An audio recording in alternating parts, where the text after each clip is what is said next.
Okay, good stuff. I think I have this all in place. Here we go. Sorry, I'm always a little slow getting everything wound up. Okay. But I believe we have all of our stuff. We got a reference material. We got a small amount of music, and a project. All right, let's fucking get into it. It is a cozy day to do some cozy art. It is actually extremely hot where I am right now, but it's a good day to be indoors. All right, so this is a wrestler that I am doing for a board game. That I suppose, link in the thing if you're interested in that. But it's exactly what it looks like. It's a wrestling board game. Ooh, I just messed up. It's a wrestling board game, and I've been doing like the board game pieces and like character designs and stuff for it. I did the exact same thing again. You know how I get once I get talking, I just can't draw. Um, I've been doing the pieces and the some of the like booklet stuff and art for it, which has been really fun. The guy who makes it's really nice, and we've had a good time like putting together stuff for it. But he wanted me to design a character to put in just for me, just to like have a design in there that was like all mine, and this is what I came up with. So if you're not like a wrestling fan, I am. So some of these, I don't know. Maybe I'm just gonna say things that don't make sense to you, but whatever. Um, his like game is mostly like lucha libre. Like it's like themed after like Lucha Underground, which is um, a Mexican like wrestling company that looks cool as shit, like really cinematic and dramatic. Anyway, it's a whole different vibe. But so now most of the characters have been like no, not most of them, but we've had like a mix between like lucha characters, and then like there's like a cowboy, and there's like a cool kind of like Aztec guy is like the champion. So there's a lot of kind of mixed stuff. But I was like, well, I want to put, the characters are all very cultural, because this is like sort of cheesy 80s wrestling where everybody's super gimmicked up for, anything that's interesting about you. We just make that your only personality trait and amp it up. So I was like, well, if I'm going to put a character in, I should just put him in my own nationality. So I made a German guy, and that's like um, a whole fun type of wrestler is very like German, or like a muscle German guy, and like yeah, it's like a whole category. If you're anybody who is or any like European wrestler would basically go through that, like being like a super cartoonish version of whatever country they're from. Um, so my gag with this guy is that he's super buff. He's like this super jacked, like amateur style, like technical wrestler, like mat wrestler. He's supposed to be like an amateur beast, and I'm gonna draw him like really beefy. But his gimmick is that he always attributes like his victories. He only talks about how smart he is. He never brings up that he's strong.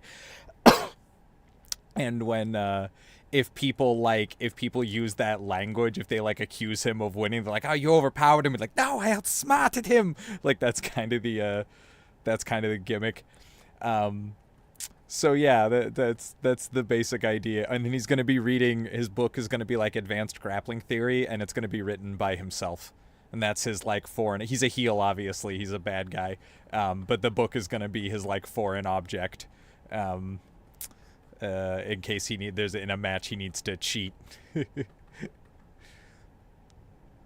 But yeah, that's basically it. He is inspired largely by you would think like uh, uh oh man, I'm forgetting the names of wrestlers, like Brockus or something. But he's actually one of my favorite wrestlers. Inspired him, and that is Mr. Perfect, Kurt Hennig, who I'm a huge fan of. I think he's a super underrated like 80s wrestler. Like I know he was like a superstar in his time, but like when you look back at like the greats from that era, it's very easy to skip him over. He's awesome. He's really charismatic. He has a super ridiculous gimmick. His actual like in ring is really really good. and he has my favorite finisher of all time, which is the perfect plex, which is just this like really fucking cool, smooth over. I don't know the actual name of what type of suplex it is, but it's like a pinning suplex with like you hook one leg under, and yeah, if you do look up a video of him doing it, it's fucking gorgeous. But it's like a really cool move. It's really dynamic. It looks great. It's like a clear finisher. It's just like the match is over, which is something I like. I like finishing moves over like signature moves. All right, I think you can kind of have both, but like your finisher should be sort of sacred. And so it is like a really clear signal that like a match is over. So it looks really good, and it's very safe, which is extra good for any wrestling move. You're for sure not gonna hurt anybody with it any more than the damage of getting suplexed. Even when it's fake, it's still it builds up over time, but you're not doing any undue harm with it. So just it ticks all the boxes, and it just looks really fucking cool. I don't like really fake like over the top finish. Once in a while they're like fun when people have like the demolition device or whatever. Like I don't mind those on like a silly sort of character, and yeah, I know all wrestling characters are silly, but that's like an undercard gimmick in my opinion. Like the finishing move that your opponent almost has to help you get into, like they have to pull you up on the top rope, and like you have to coordinate a grapple and fall backwards together super carefully so it's safe. Like I don't like that as much. It's I prefer a more plausible something in the ring, something that looks like a real move. It just comes off a little smoother. All right. We zoomed right in on this glove here when we started. Anyway, that's a long wrestling tangent. I'm just sorry. I'm just sort of warming up so you can hear me kind of stuttering my way into the real world here. Whew, time for some water.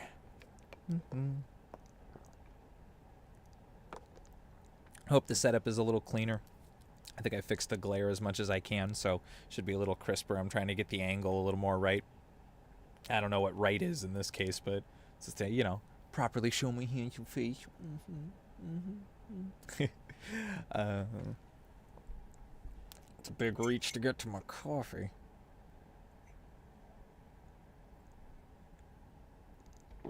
Damn shame. Yeah. Okay. Where were us? Okay, right on the pinky. Oops, hang on. Wrong layer. Always get your layers right, or your drawing will put up a fight. As you can see, we're still kind of early in this one. I know I didn't catch this we started this one sort of post-sketch. I didn't plan it that way because I didn't exactly know what I was going to be drawing on stream today. It just depended on what just some other factors and what I could work on. But the beginning of it would have been really boring because it would have been me just like slamming through ideas, which I don't know, I guess might have been fun like after a fashion, but it always takes a little while to rough out the early stages of it. And in the process of that too, when you're kind of first getting your hands in the clay, you can really make like a horrifying monster on accident here and there, like when you're just sort of moving pieces around. It is kind of okay. You know what? Maybe it would have been interesting. Okay, next time I'll try to do that. The early sketch part of the drawing is really fun, but it's quite strange and aimless because a lot of the work, you're just speculating. So a lot of the work is for sure not going to get used. So it's a little impotent. It's like I don't know. It's like a prequel to a movie where one of the characters is like for sure gonna die. So you're just like, okay, but like, yeah, you get the thing that they're going to be dead soon, though. You kind of know it's coming, and you're kind of waiting for the movie to justify it or not. It's the same thing with the sketch phase. It's a bit constipated, but it is quite enjoyable. I also drew this guy a little bit different. I started him with like a marker. You can kind of see he's a lot more bricky, and it's a little different. I need to bring his doing it with like a marker type pen that goes downward gives it a very rich base color, and since I'm doing pale lights up, rich lights down, that's kind of fine, which actually I should mark off I think we're gonna do sort of there. We'll put a light behind him. He should be in the ring in this picture, so he can be very well lit. Maybe one from like up here too. Yeah, nice even show floor lighting. What was I saying? yeah, it gives you like a really rich downward, but it means you have to soften up quite a bit when you're going upward, because you need, you always want that balance. You always want to be, in your color thing, if you're going like a rich dark color, if you want these colors, then you got to do sort of pale lights, and then if the opposite, if you want to do like rich lights, you have to do, dark, pale darks. It gives the drawing like a sort of visual harmony. It's difficult to. There's reasons why it is, but it is difficult to describe them quickly, and I don't know that I'm super equipped to give you the right information on it. But yeah, it has to do with light refraction. But more importantly, it's generally how things kind of look in real life. Depending on the actual lights, and it actually can be the opposite. Like you can have the mix sometimes. If you have like a really rich light and a really pale light, sometimes you have to do a mix of them, and it looks super super cool if you can sell it. Like if you can move it across, if you can make it work, it is just like a huge flex, but it's not easy to do. You can get this really like uncomfortable, sickly feeling light on accident, and it can come off really strange. So it's hard to do right. But when it works, it really works. Forgot what I was gonna say about light refraction. Oh, but I was gonna say, more importantly, yeah, because it's just how it sort of looks in real life, it gives, it just makes the eyes see it correctly, and that's a big part of what you're doing in drawing, is you're trying to get people's eyes to recognize the pattern, and assemble it all correctly and go, that is a human. That's the thing. That's what humans are. And the more naturally that clicks with them, the more real the drawing is going to be, regardless of like the specific correctness of the anatomy or any individual thing. Like the fastest way to say, to get your point across is sort of your objective in general in representational art. I guess that's a lot of qualifiers. You can, obviously you can't put all of drawing people in that same kind of bottle, but when you're drawing communicative art or narrative art, I suppose, where you need consistent forms, that's like a clean objective. That's a really good thing to shoot for. So sometimes doing that, making people look a little weird, can kind of make them look more real, because you make certain features more obvious. Like we know this from, people will draw exaggerated facial features or eyes and stuff, like make people's eyes like a lot bigger than they are in real life. People, if you like look at them side by side, it makes real humans look like we have these squinty little pig eyes.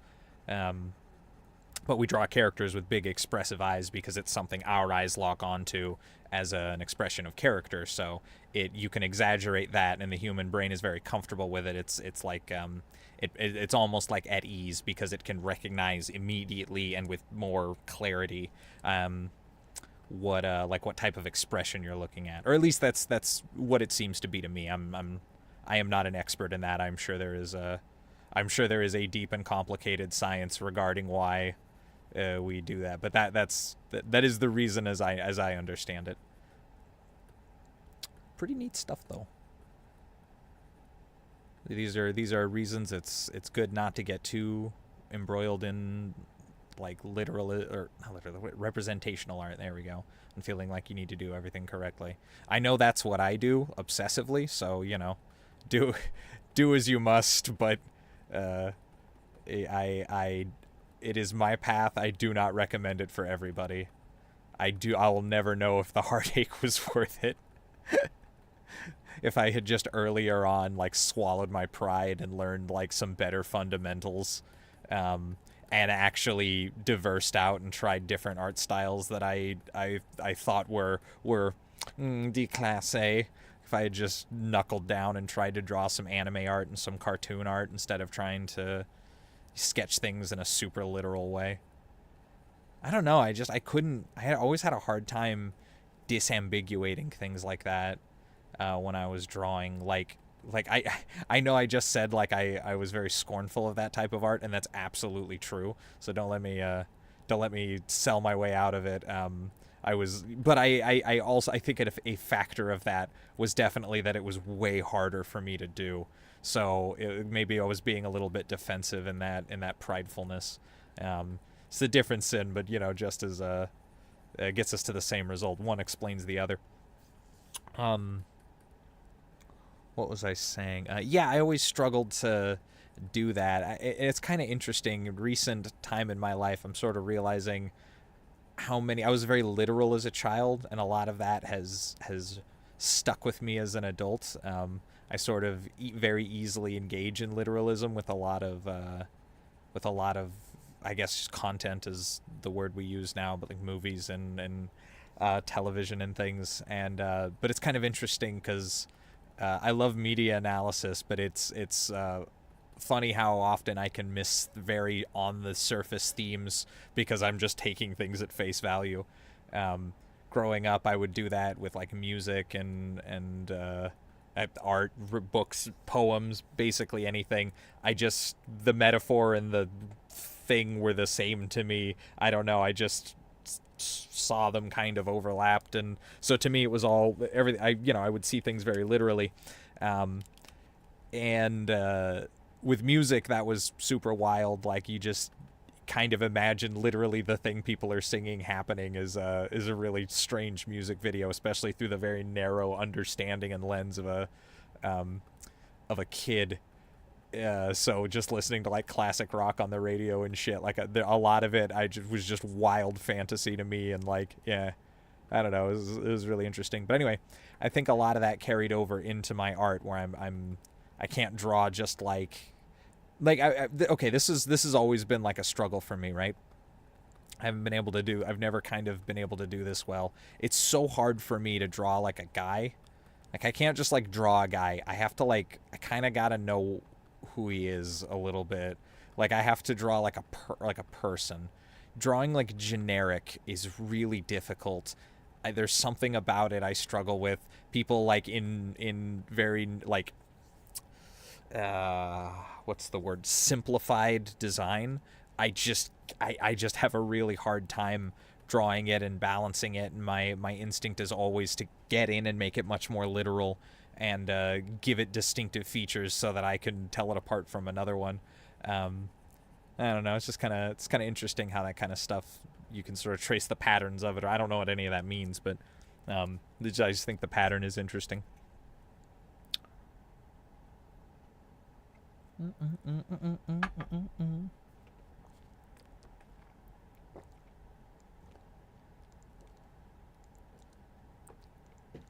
Whew. I always forget how dried out I get just yapping. Just yapping. Yapping away. This guy's coming together, though. I brought the skin tones up. I hope I didn't, like, kind of overtune them. Hang on. I gotta blow my nose. Don't look at me. Hide your eyes.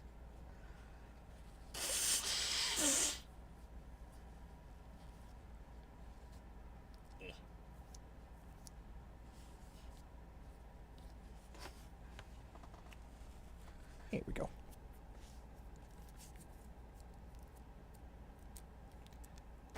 Okay. Skin tone is what I think I was going to talk about. Lost track of it. It's coming together nicely is what I want to say. I need to bring it up. I'm going to need some like real stark lighting on him. He's going to look kind of shimmery because he's probably going to be oiled up. So that's something to look forward to on today's program. I'll get a little more with this hand here. I've been trying really hard to abstract hands. Speaking of, the over literalism, to abstract hands a little bit. I have just murdered myself over the years chasing like perfect hands. I think I've just got like Stockholm syndrome on it at this point. I've been struggling through it for so long. I've just told myself that I like the struggle of trying to get them perfect, trying to get everything kind of in the right place on them. And I sort of feel that way, but one, two, three, four, yeah. But the cost in time is still so high that it's just not doing it. I can just draw them so much simpler, and it won't matter. It really will have no effect on the picture in a meaningful way. But It's just really hard to it's hard to make myself leave them like this, leave them square like this, because when I come back I'm gonna have to polish them, and when I add that polish I'm gonna want it to all be just the natural, what's it called, whatever level of realism I'm working on with the rest of the picture. I want it to match that, but like that doesn't have to be. That's a curse I put upon myself for some reason. Well, we'll see how it goes. Hopefully I am wrong and it works out this time. Ooh, that hand is looking... Oh, that's because it needs shine. It needs shine. Shine so bright. Lift the line. Moving the glasses, alright. Okay. Roller. Okay. That's kind of getting there. I just need to, like, make that hand a little less blurry. It's got a real Bigfoot vibe right now. Kind of looks like... Oh, I see the problem. I sort of shaped this like it's going down inward. That's what's wrong here. Something very wrong here. Okay. We gotta get it like that. That way it's just sideways. Because that face needs a working. But I kind of need to get this part sort of settled in place before I do it.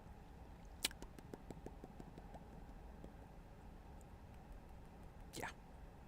Yes. Yes.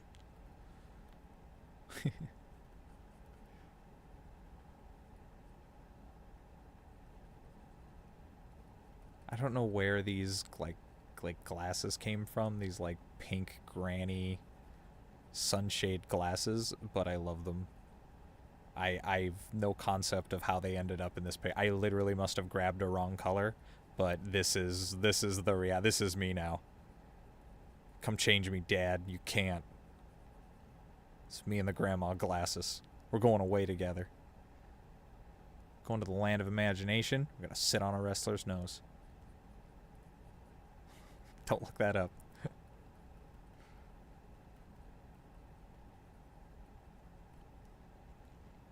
But I need to draw them correctly. They will be great. Don't worry. I believe in them. They'll get there. They just need time. They need someone to care. I can fix them. Me and the granny glasses can be happy. We just got to get through this tough spot.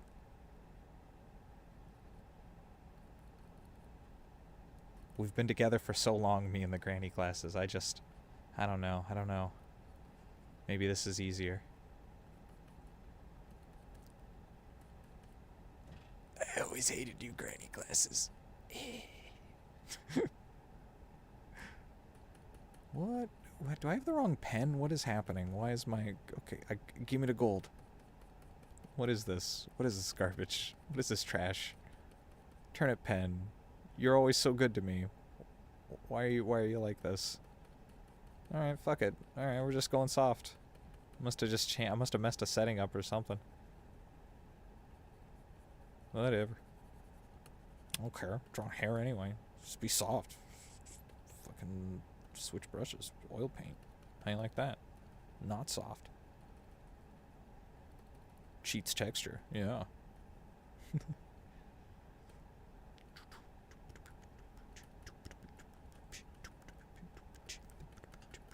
No, I gotta stop. The last time we did this, I had to cut out so much beatboxing that it just gets zoomed into the picture, and I don't have it. You can't hear it because I don't know copyright stuff. But I'm listening to some like very gentle. I don't know what the hell this is. I started with easy listening, and I'm into like here. I'll give you like a sample. I don't know what the hell it is, but I love it.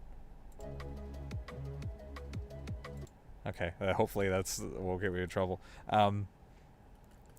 It's just like this weird, hip hop easy listening techno. I don't know what's going on, but I love it. Anyway, it's got me like bopping, and I was just like, fuck, if I get lost in that, I'm gonna start beatboxing. It doesn't even show up on the microphone, and then I have to cut it all out anyway. And it's fucking cringe. But you know, I don't care.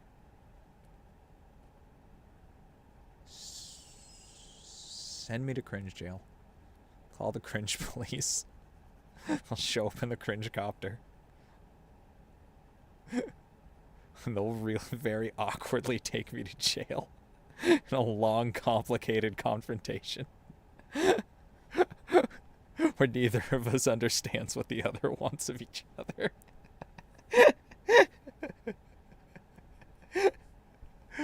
And that's cringe jail. That's just you on your porch forever. Stuck in that interaction. Until you're so uncomfortable you see the error of your ways. I did it. I solved it. It's genius.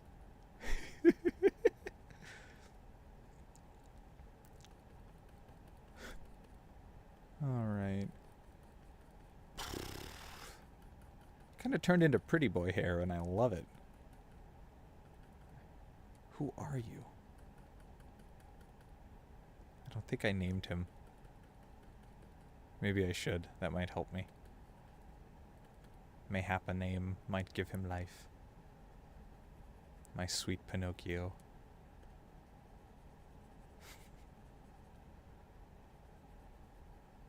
Welcome to a world of strife. You're a wrestler, don't you know? This has been Canadian Pinocchio. By the late Dino Bravo.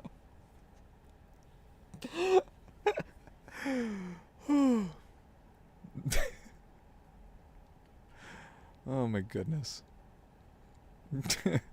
How do I have the gall to put myself on the internet?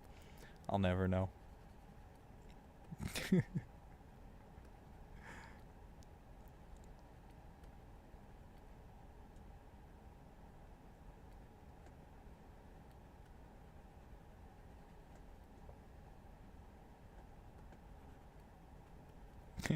Okay, I'm gonna risk it. I think I'm just gonna play this for a little bit. If this part gets cut, this part gets cut. I need to just jam on this for a second anyway, so it's gonna be bad commentary.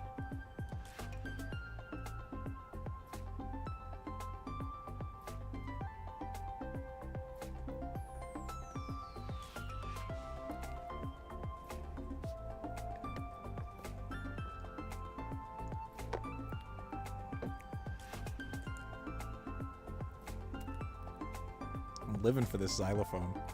Or whatever. I don't know. I have no idea what genre this song sits in, but I love it and want to live there. I want to buy a house there. I want to, you know, have the condo in Grunge Town, you know, for the winters. But like in general, yeah, I think I could live here. Yeah, that'd be that. It's a great place to raise a family. This genre.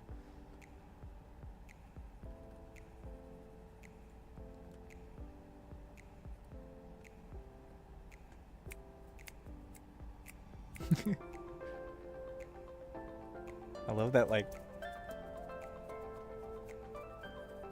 there's like a really rhythmic snapping, slapping going on, or like maybe a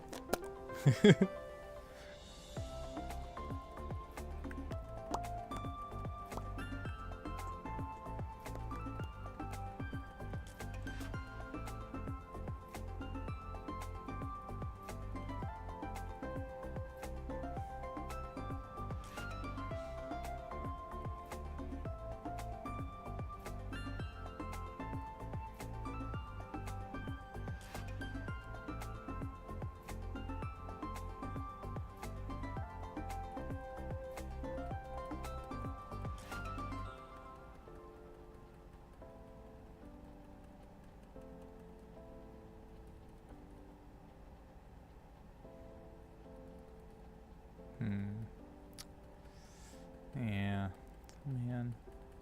I gotta do it. I gotta do it. No, I don't. I don't have to do anything. You don't own me. No, he's not getting that. It's not happening. That's not the hair he's gonna have. I will not allow it. No son of mine. No middle-aged wrestler of mine will have this split top. Not happening. Okay. Look at some of this. It'll be combed. It'll be combed. It'll be fine. No one needs to know. No one needs to know what almost happened here. I'll take it to my grave. You can tell your therapist after I'm dead.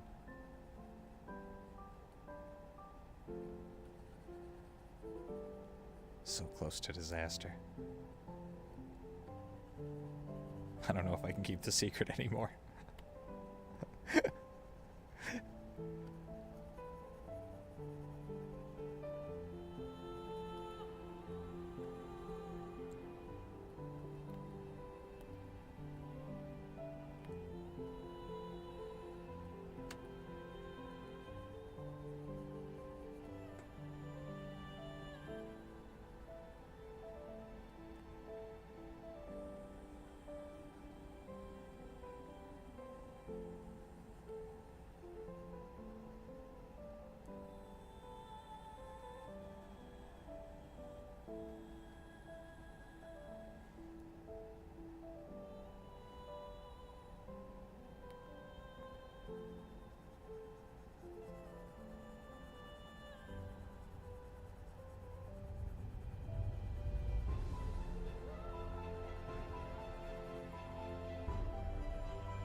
Okay, we see the problem. I'm sure you could see it long before me, but together. I suck. Alright, that's alright. That's alright. The thing about problems is that they're the worst, and they make you want to give up on everything. But we will not. We persevere. Persevere. Because we are artists, and that's the thing that we do. Yep. That's the thing artists are known for. If you know one thing about artists, we stick it out to the end. Never say die. That's the artist credo.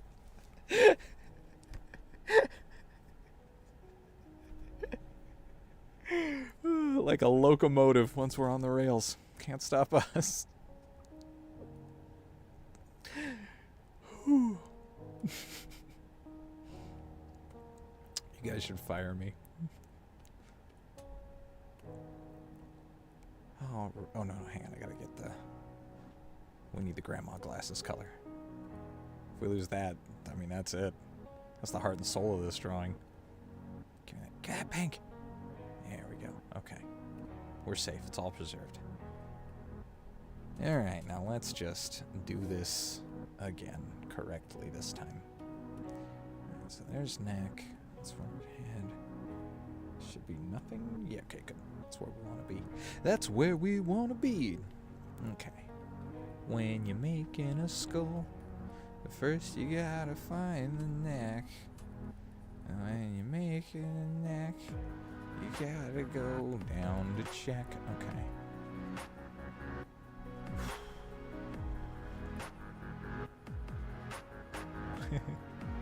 My music startled me there. I was like lost in my song, and I heard the music do a little like, and I was like, what? Like I stopped singing for a second because I thought somebody was jumping in. I fooled myself. I done did it. All right. So I don't. The trouble here is that I've anchored this image around the glasses, kind of. So I need them to be like right on point. Alright, we are gonna give them kind of a silly design, but I don't exactly know what yet, but something. But I need it to be very stable for the angle that I'm at, so I don't want to do anything super rounded or crazy. I don't want to do that, period, but in general, it is useful to the picture to give them sort of a simple squareness. It's useful. What's it called? It's useful to the angle. It helps me sell the tilt of the head if they're nice and square. But it also, he's a very square character, so I don't want him to have flamboyant glurses.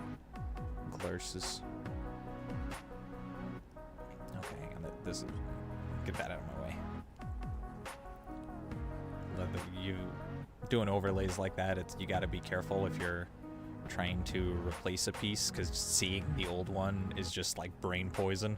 You're just like trying to you're like inadvertently trying to replicate it. Excuse me. And that'll throw you right the hell off. That'll really make you angry at what you are drawing when it is just like wrong again, like the third time, and you're like, what is happening? I've drawn this. I can draw this. Why can't I draw this today?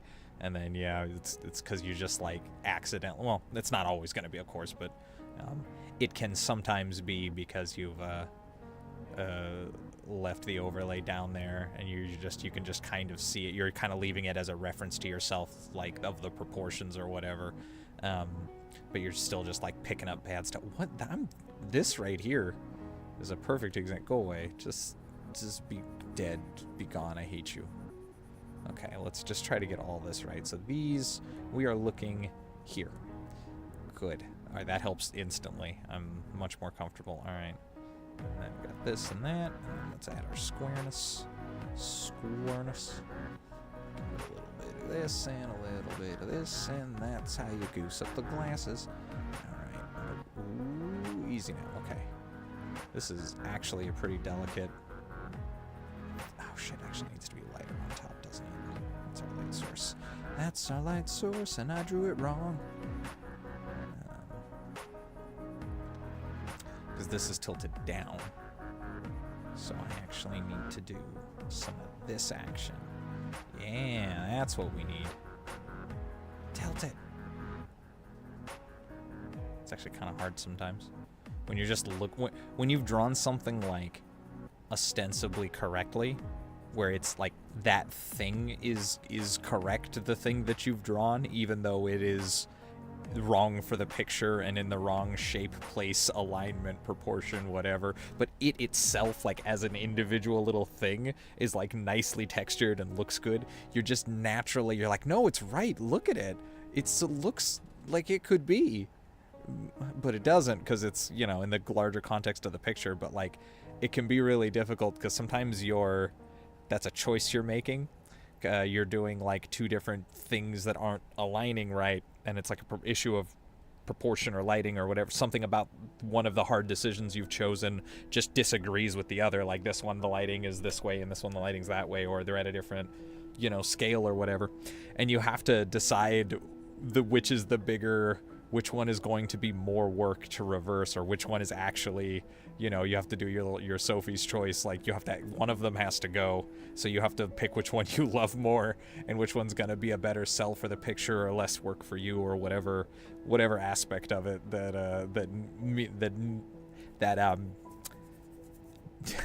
needs changing. There we go. It was there somewhere. I had to run around a little bit. I lost that in a file cabinet somewhere. Whatever is it that makes it need changing. Yeah. Oh shit, I forgot why I was saying it now. Fuck. Oh yeah, whatever that is, like which one of these will fill that need more, because if you're changing them, it's because you need it to be in proportion or to be selling an angle or whatever. Which one sells that idea better, and then that's probably the one you should stick with. But no matter what, you're doing a bunch of extra work. So sometimes if it's close enough, yeah, you were like, they're both acceptable, you know, answers to the illustration, like they're both just equally good for what you're trying to sell, then you have to pick which one is less work, and sometimes you're just wrong. It's just miserable. Sometimes you just don't choose the right one, and you realize it way too late. You're like, fuck, if I had just gone the other, or like, even if you had a copy saved and you could go back to it now it officially is, like, your bad decision makes that a worse decision. You're already locked in with this bad decision, so you just have to write it out, because it would be now more work to go back and, you know, use the other, you know, the other iceberg that you left behind, or that you melted to make this one. It's very stressful sometimes, because you can get just caught in like a bad circle doing that, especially if you're particularly frustrated with one aspect of it and you're trying to get it right. You can go back and forth on it and go back and forth on it and finally get it where it's kind of right, and you take a step back and you realize that just a different piece of the picture now doesn't work with this one, and you have to kind of go through the process again. If you get too specific too early, that's what happens, and you get caught in this miserable cycle of like change, and you're just gradually circling in on what the image needs to actually be for you to, you know, see it as complete. It's a very difficult journey, and I think most artists have gone down on it. Certainly I have many times. You usually get a cool picture from it, like the results. Like for me, images where I have that problem, I end up with something that I could say is a good picture, that I'm like happy with the limits that I pushed with it, but there's this miserable dissatisfaction to it. Like I get to the end and I'm like, great, okay, I did it good, I'm happy it's done. There's no triumph. Like some images, hopefully most of your images, when you get to the end, you're like, yeah, okay, that's great, I nailed it, yeah, I feel good, look at what a good job I did drawing that. Or I mean, you should, at least you should try to gas yourself up like that if you're actually proud of what you did, you know, be happy about your results. But when you I find those unsatisfying victories are the ones where I get caught in that spiral, and then you're like, yeah, I did it, I guess I learned a lot. It's like you tricked yourself into like a really difficult lesson about your own work that you kind of weren't like ready to do. Like you weren't really signing up for that today. You know, you always want to be in the pursuit of improvement, but this is a job too. Like there's days where you just actually need to get things done, and getting caught in this learning like loop where you're trying to like retrain yourself on something in the middle of a picture, or like deciding whether or not to go all the way back to the beginning of it because something doesn't fit here, or you had some epiphany on the way this needs to look to be the most realistic, and now the rest of it doesn't work, and you're just like, I was doing a good job, I could have powered through and then discovered this later, and then my next image would be even better.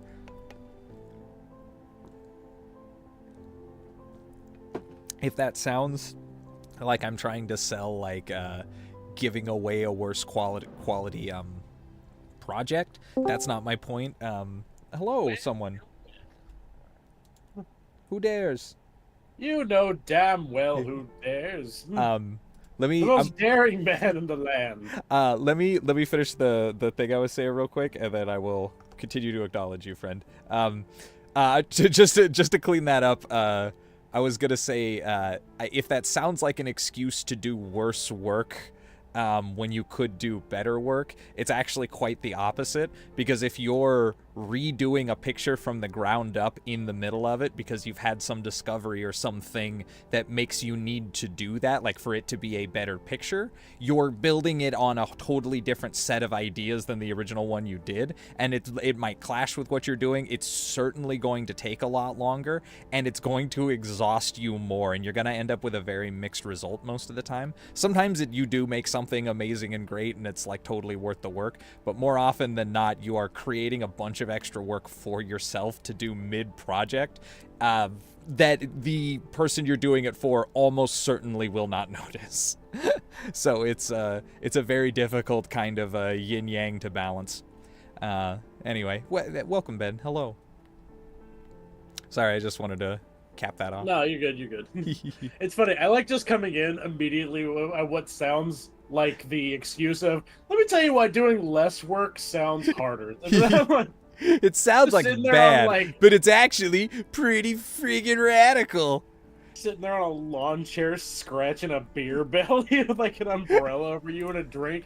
Let me tell you why sitting on my ass counts as a real tough day's work. Hang on, let me get my glasses. Val, let me tell you. I'm going to tell you a hard lesson, an American lesson, a man's lesson about hedonism. You think you're living your life right, you never even greased up those cheeks. Hedonism, maybe it's not for you. It's a man's game. You believe in a capitalistic society. I believe in one where you could just sit around, scratch places you didn't even know itched, and drink yourself stupid at 11:30 in the morning. That's my America. America. Waves a little back. Okay, let me get you. Oops, hang on.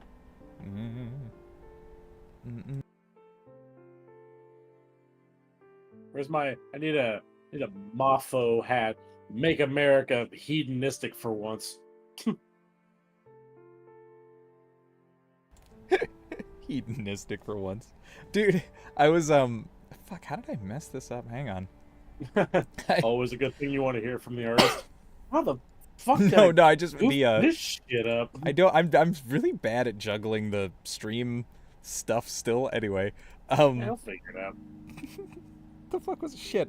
What the hell? What did you just say? I was gonna say something. I thought it was good. Oh, make America hedonistic for once. Oh, that's. I was thinking about this the other day. I was just on that pseudo political note. Is Donald Trump a red cap? Not in my book, because I see other things than the hat. my favorite red cap was still just the one with the death glare, standing wide legs, dick hanging out with no clothing, and just one red Smurf hat on his head. Oh, that was a good picture. I still have that. Oh, good. That was on my wall up till like my last apartment. Whenever I put up the big wall of pictures, I just put it behind another picture. So about once a year, somebody discovers it. Little sticky note, like, I put that down. Leave me be. Leave me be. Leave me bees. Leave me, Aunt Bee. Leave my bees. How you doing today? Oh, doing all right. I had the day off, so I've been sitting around just going like, I was gonna stream today. Well, we'll see when that happens. Yeah, I leave my computer for 5 minutes to go sit on the couch. Bloop, bloop. Like, man, why don't you give a nice neighbor a notification? If I'm being totally honest, I kind of did it on purpose. I wanted to jump in and just do a little bit of just a little solo practice, and it was honestly just the right amount. It was nice. It's just fun to get in and yap for a while. Oh, that's fine. No, all good. It was, like I said, it was exactly the right amount of time. Yeah. Oh, excuse me. Still. Last week I did I did a picture solo, and it was just a lot of fun. I was editing it today, and I kind of liked how it came out. There was some I didn't do a perfect job, obviously, but I did like the overall tenor of it. I thought was a lot of fun. I almost never get to talk about art, if weirdly, like not like academically, you know what I mean? Like not like not as a craft. I kind of get to talk about it for fun or like joking, but I don't often get to like explain techniques and like just talk about like color theory and like composition and stuff. And I actually really like talking about that stuff, but there's just it's not like something I can do normally. So going in solo, I can talk about like the design process, and that's a lot of fun. Nice. Oh, cool. Yeah. So Now that's that I'm here, you get to hear a cat meow. my favorite. Enjoy that. It's my favorite sound. Get out of bed in the morning. I'm like, God, I hope I hear cats meow today. Just want to hear that yowl, the yowl. That grumbly Marge Simpson droll. I haven't been fed yet. Oh, Well, you have been fed an hour ago. That was an hour ago. Have you done for me lately? That cat saved your life. Yeah, what's he done for me lately?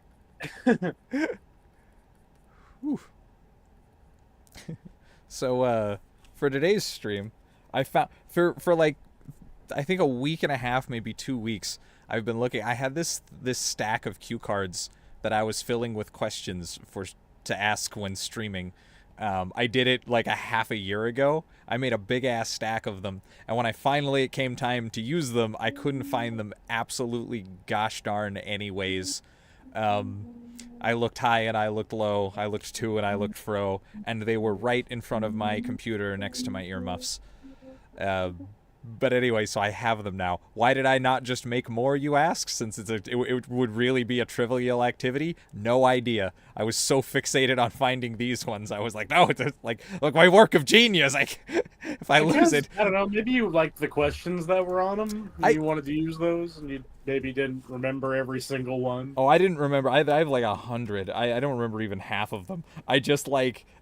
I don't know. There was like, what if I do one and it's already on the old ones? Then I might ask it twice. Something, the world on fire and me on a crucifix and like machine guns. And it's just, I don't know what the in-between steps were, but it definitely hung me up. But I did find them. So now Meanwhile, you have this stack of ones you don't remember. You're like, what the fuck? Are you a top or a bottom? We're gonna skip that one. Like, hold on there, Carson. I think the Tonight Show needs some sizzle for the steak. Honestly, some of these they are a little bonkers, but yeah, going back and finding them again, I think it was worth it. I guess we'll see. A lot of these are kind of personal, but screw it. Okay, but that's the fun to make the questions shuffle through. Slightly odd. And do you got a die handy? I can. Yeah, let's roll the bones. Let's go grab how many sides do you Doesn't want? matter. Dealer's choice. I can handle any amount. Your polyhedron got no game. I will go grab my I'll go grab my Harris dice. Sure. I'm gonna act cocky like I know what that is. He's getting like an abacus or something. It's not even dice.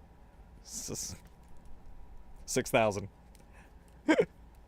6,048 on my abacus. I guess that's if you take an abacus and just hey, the most random number possible.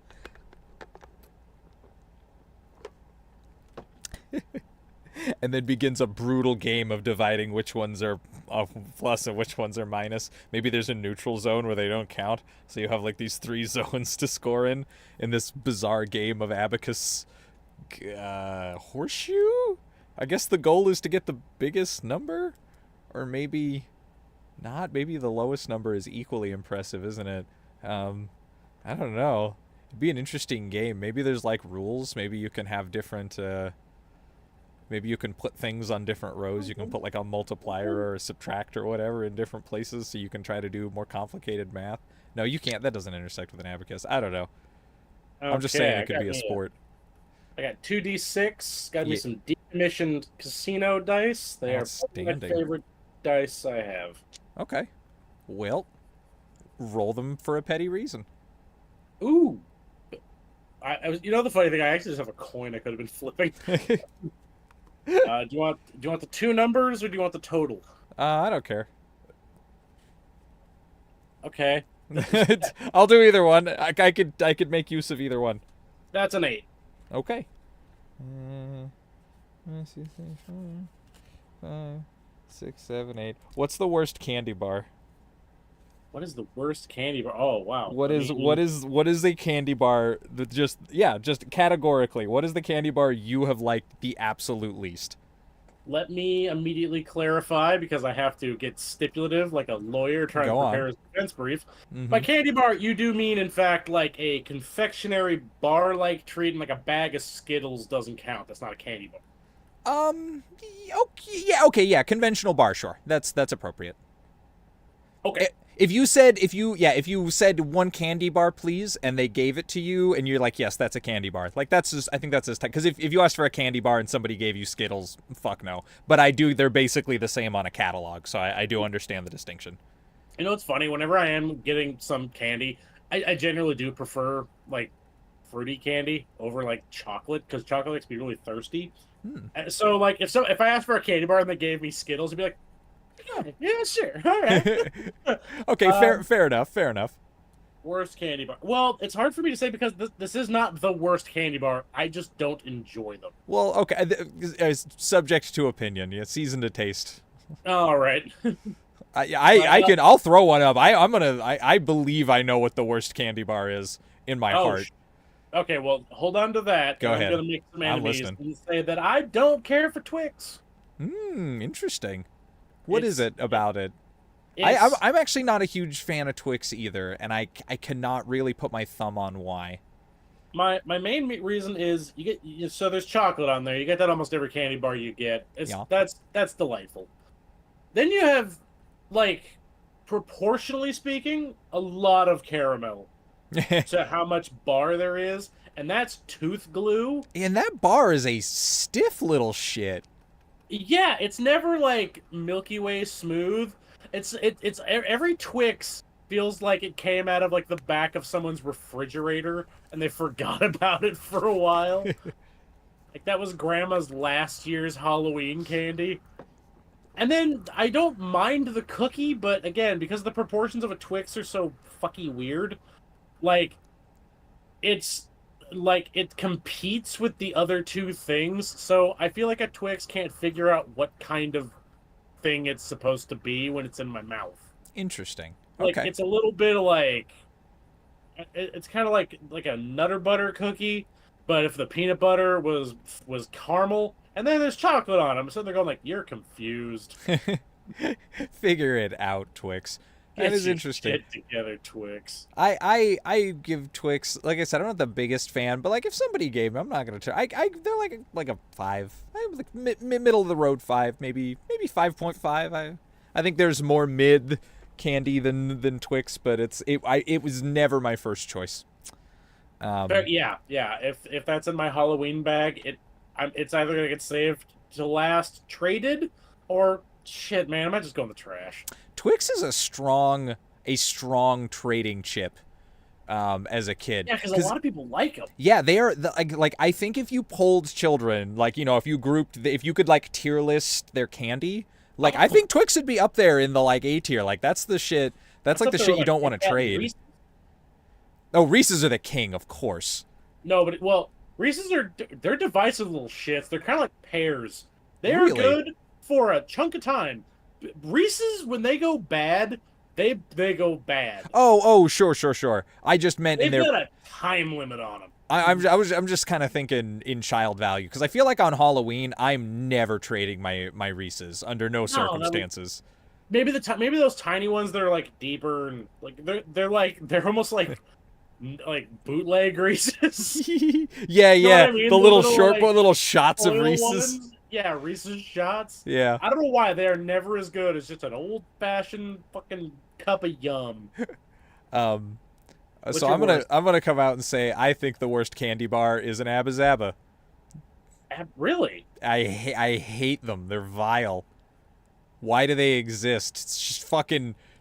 It's like the worst kind of taffy that just like exists like an octopus reaching for your fillings with just this heinous caramel sugar, everything. You have to like like gnaw on it like a hyena with a bone just to get it to move a little bit. So again, so that it can reach in like the Kraken to fuck your teeth up. Like, and it's like a foot and a half long. It's like the size of a horse's dick. Every bite, there's just still so much more.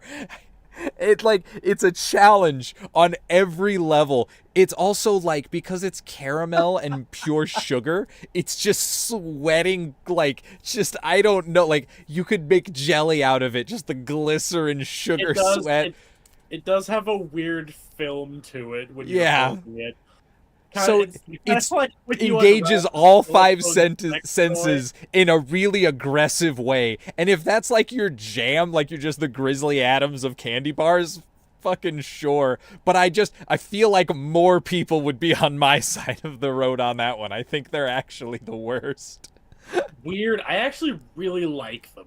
Do you? Explain. So, Educate us. They're actually, I don't, you probably, I can't imagine why anybody would know this, but I don't actually think they're caramel flavored. I think they're supposed to be peanut flavored. Are you serious? That's why when you kind Whoa. of chew on them, you'll find little, like, powdery. It has nuts in it! Yeah, sort of. They've been, like, baked down to the point where they're, like, powdery. It's not really a nut anymore. Is it like fruit leather made of peanut butter? I think it's a lot of sugar. Yeah, It's a yeah, I mean, crazy amount but that's, of sugar. look, It's like, to be fair to Abba Zabbas, we cannot judge candy bars based on sugar content. That's just not, insofar as it contributes to the flavor. We're not here for nutrition. They are candy bars. Oh, So no, what I meant I is won't give it a they- hard time on that. I just meant they're stiff because they are an ingot of pure melted glucose. You could hammer it into fucking armor. Disgusting, disgusting armor that looks like old bacon.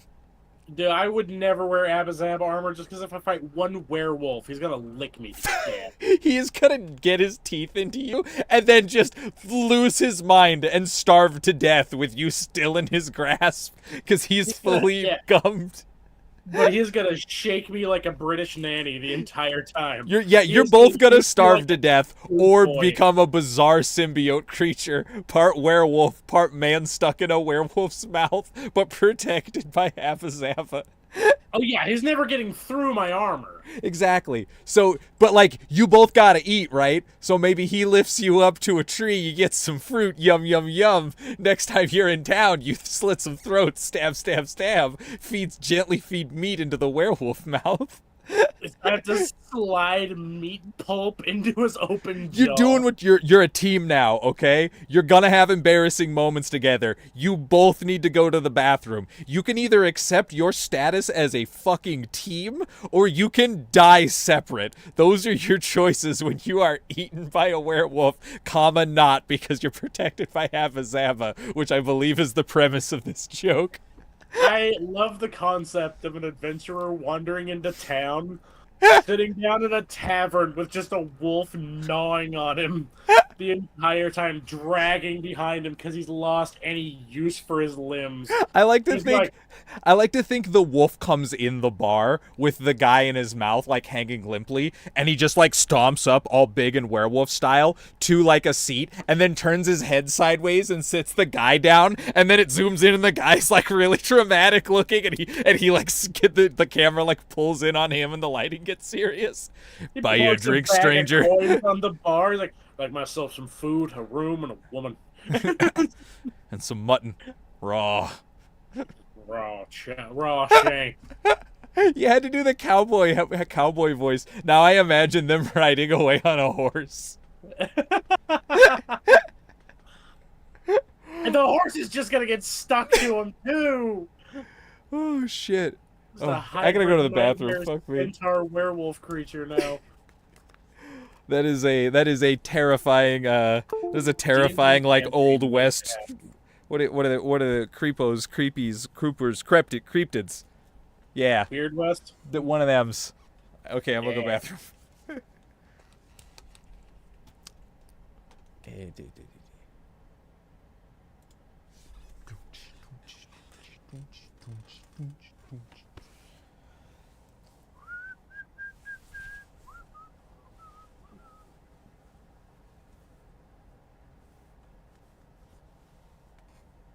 That was the sound of Val whistling while he pees. Val has to whistle if he wants to pee.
And that's how you know that Val's finished with his pee.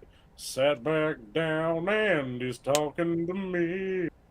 Val's been peeing for a really long time, yeah. Welcome back.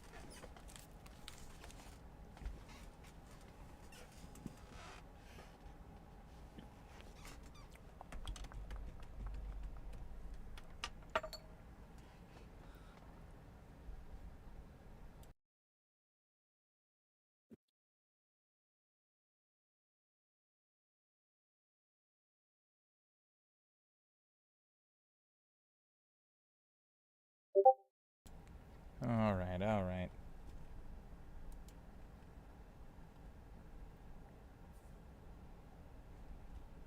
Damn it. There we go. Hey, you did it. Hey, we're back. Hey, we're drawing over here. Hopefully, with any luck, there's gotta be some drawing done today. I showed that. It'd be real unfortunate if that didn't happen.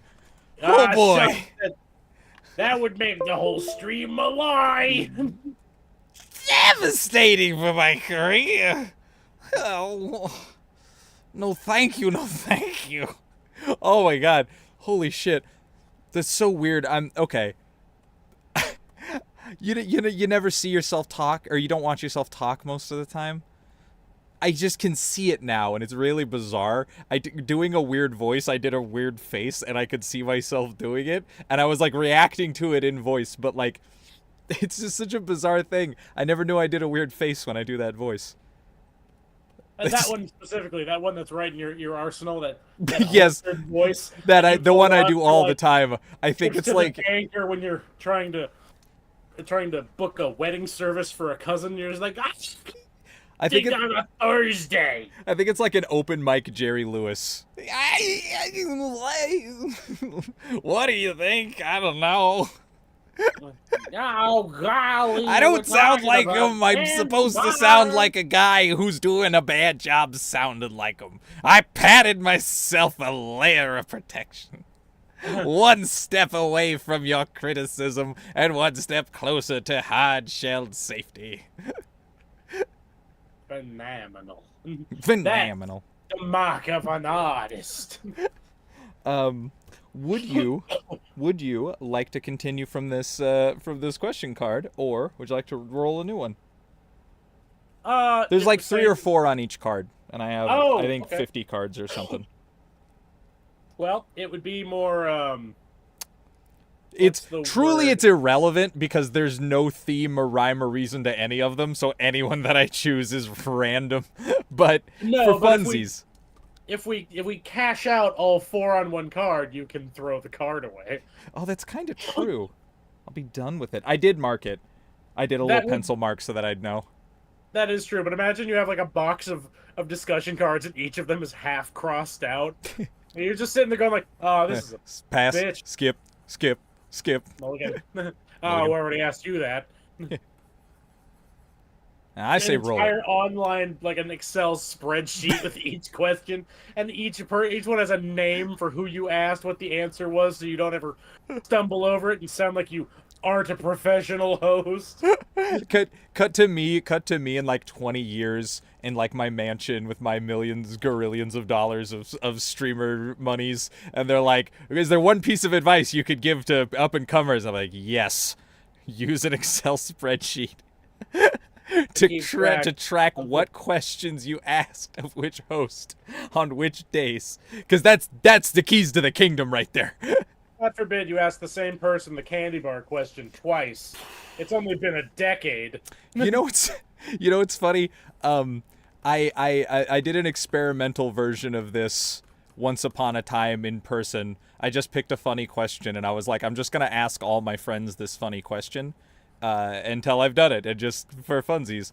And my question was, you might remember because I must have asked you, who is the king of condiments? Which has now expanded to the royal family of condiments, all of which I'm curious about. But it like that was the line, and I think I just asked one too many people, and there was an entrenched opinion by that point, and someone got ass mad about it, and like just tried to take the ball and go home. So I was like, all right, well I guess that doesn't work. Room, like who the fuck said mayonnaise? I just created a controversy from garbage. I took something no one wanted and synthesized it into something worse. Oh, kind of like that time that like Zach started that rumor that me and Chris had a big falling out because he claimed that he couldn't draw, and I dug my heels in and took a stance shouting at him that everyone can technically draw. Oh my goodness, yeah. And the way he pitched it, it like led to fists being thrown. It's such a needlessly cruel thing to do. It's just like it's so weird because like it is funny. There's like no denying there is a comedy to it. I have no idea from whence to the comedy come. Because it's like such a fucking crazy thing to do. Like it's like something you would see on a TV show to mark that this character is an unredeemable asshole. But it's like my favorite part was that everybody, like, for some reason, nobody took that with a grain of salt. Did people really believe it? Because, like, that's what I was going to say is, like, I didn't think anybody really made that big a deal out of it. So that was going to be my point is, like, what a crazy thing to do. But also, like, who cares? It didn't actually, I don't know. But did people actually believe it? Yeah, a handful of people thought that beef was real. So I would just come into a thing and they're like, "Whoa, did you know, like, the guy's coming? Like, are you guys gonna be cool?" I'm like, "Yeah, I think." This was just for context. This would have been what, a decade ago? At least, yeah. Yeah, we would have been in our early 20s. But it's just such a. Tell me first, you know. Yeah. If I'm in on the joke, fine. Just weird when everybody thinks that you're some like short fused powder keg asshole. Like, all right, first I'm hearing about all this. Yeah, thanks. I guess glad I know that now about me from you. Yeah, that is a little odd. Nice blackout drunk story. I could try to question whether that actually happened. There's the blackout drunk stories are truly impossible to litigate. There's just no knowing. Just be like, you did this. Ah, sorry. Wait. Well, it's you're not like gonna question whether it happened. Why? yeah. Well, so okay. Well, this is how I think about it, right? Okay, so you were there, but you don't remember. Okay. Right. Like, who knows what actual thing happened? I'm not even going to give an example because I don't care. That's not the point of this. So something happened that was interesting. We know that because there is a story. You got blackout drunk. Maybe that in and of itself is the interesting thing, but whatever. So you don't remember what happened, right? So our source now, our primary source on what happened, is the most unreliable thing that exists in the universe. A group of people who have been drinking together all night and talking about a thing that happened. They have been playing telephone for hours. There is no conceivable way you're getting anything but the broadest strokes of, like, the mystery from that. Like, you may just divine that maybe that something happened. Like, you tripped over a chair and by the end of the night you were, like, swinging fists at people or whatever. So, like, you could never even begin to figure out what the shit actually happened. God, that's the best scenario of what could have happened. Imagine there's a worse version of that story. Go on. There's a version Worst version, you say? where nobody but you was drinking. And you're just inexplicably getting blackout drunk at, like, a nephew's dance recital. And it was like, man, you really need you don't remember what you did. And you do? Yeah, I do. It was at, like, a school. What the fuck, man? Oh, that is worse. Yeah, I should probably get my life together. Oof, yep, you have got me there. Yikes. Oof. And mate, if there was a king to tip over, I would be doing that. Curse. Good game. All right, well, I hop. Off to rehab. This guy loves My rehab. I mean, I hop.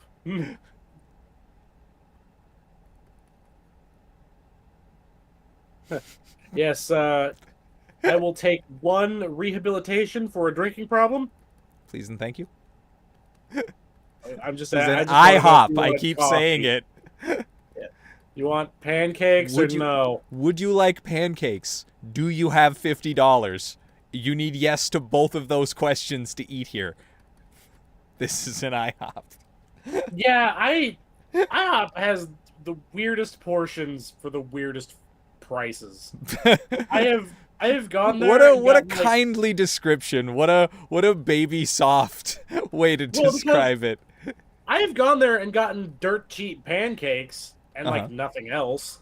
I've also gotten there and they have like a menu item that is like barbecue ribs, and you're like, oh, that's interesting. I wasn't really in the mood for pancakes, but somebody dragged me here, so I'll get that. And you order them, and they look like fucking cat ribs. They're tiny as shit. It's more sauce than meat on these toothpick bones, and you're like, okay, well, when do I get the rest? No, that's all. There's your rack.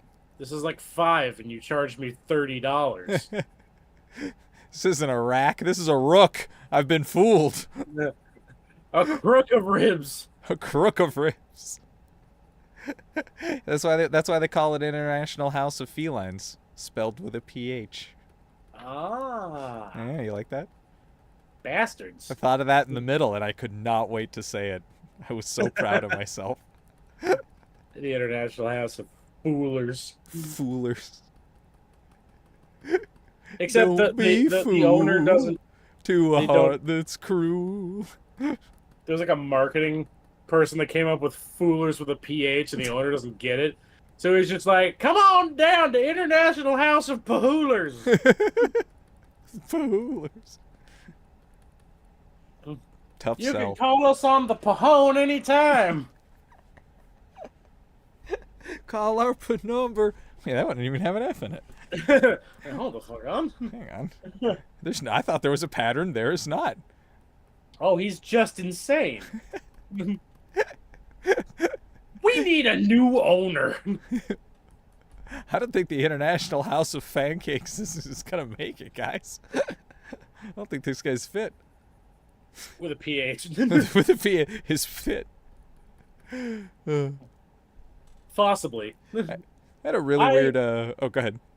I was just gonna say, I don't know where that came from, that PH is a F. Yeah, no clue. That's It's fun to say though.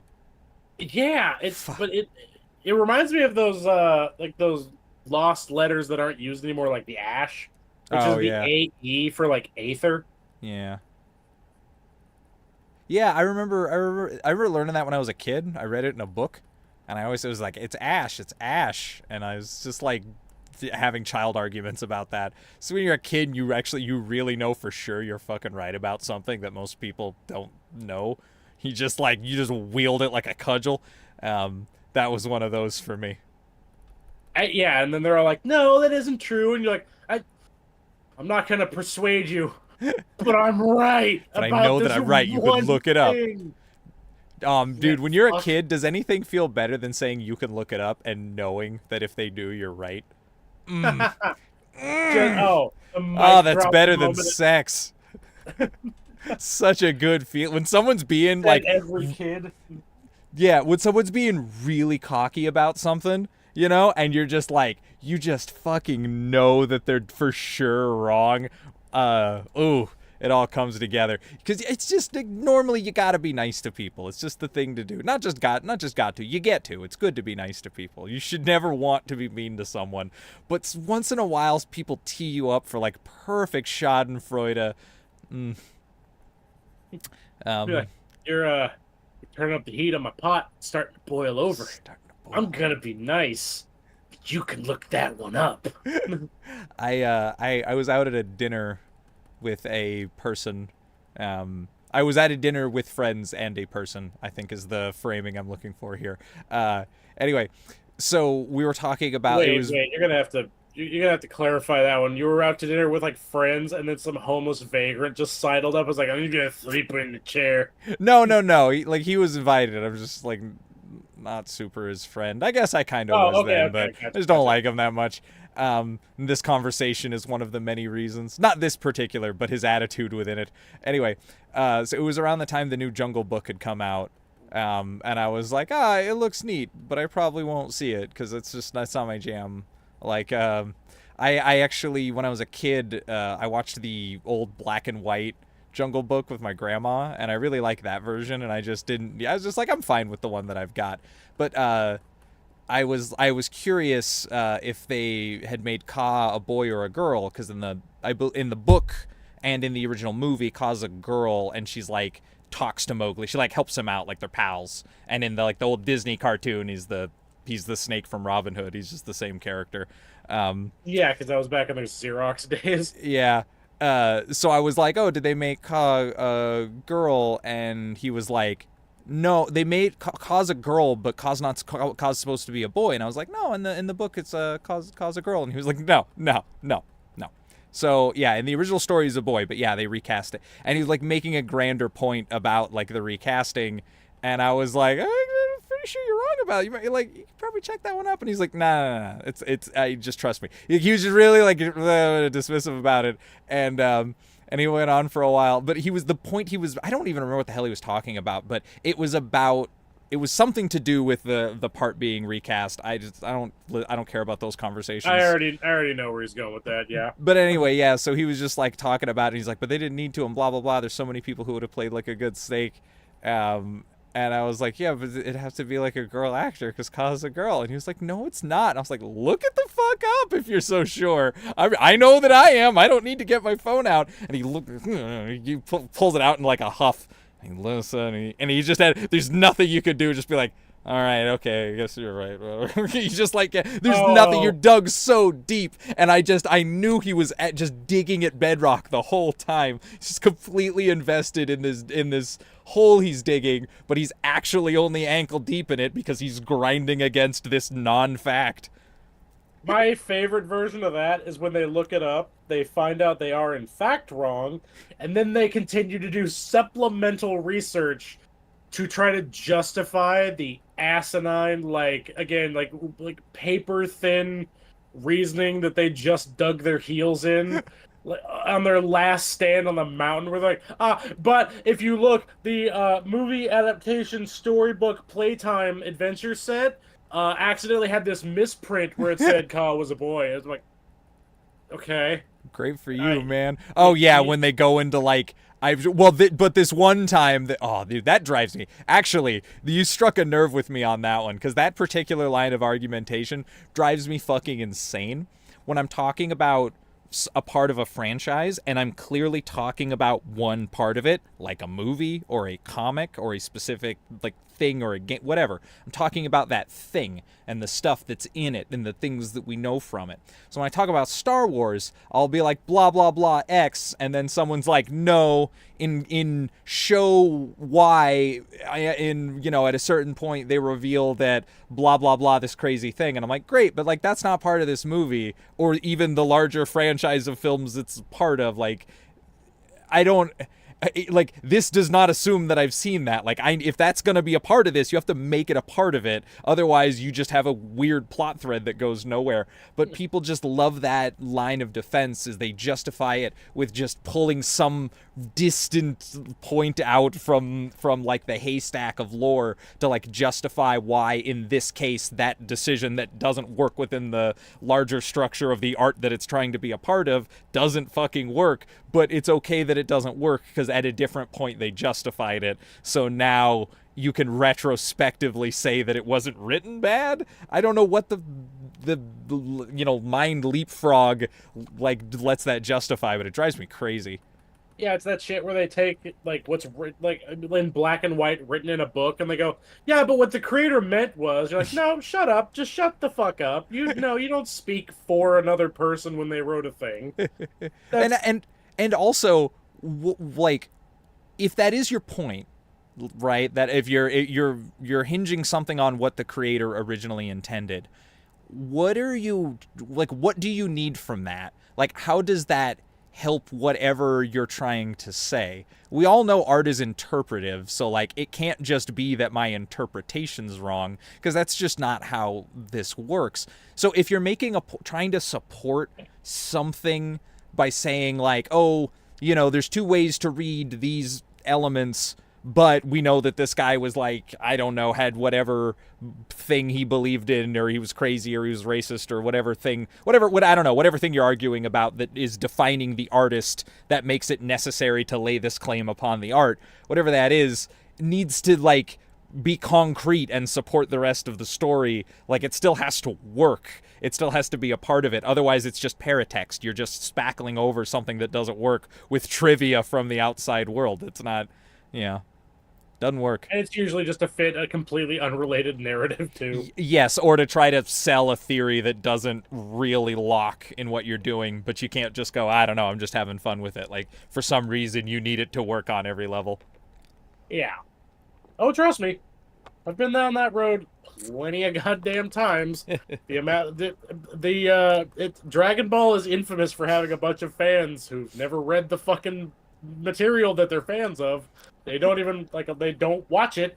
They have like a tech deck with Goku on it. They're like, I love Dragon Ball Z. It's fucking Dragon Ball Z bourgeoisie over here.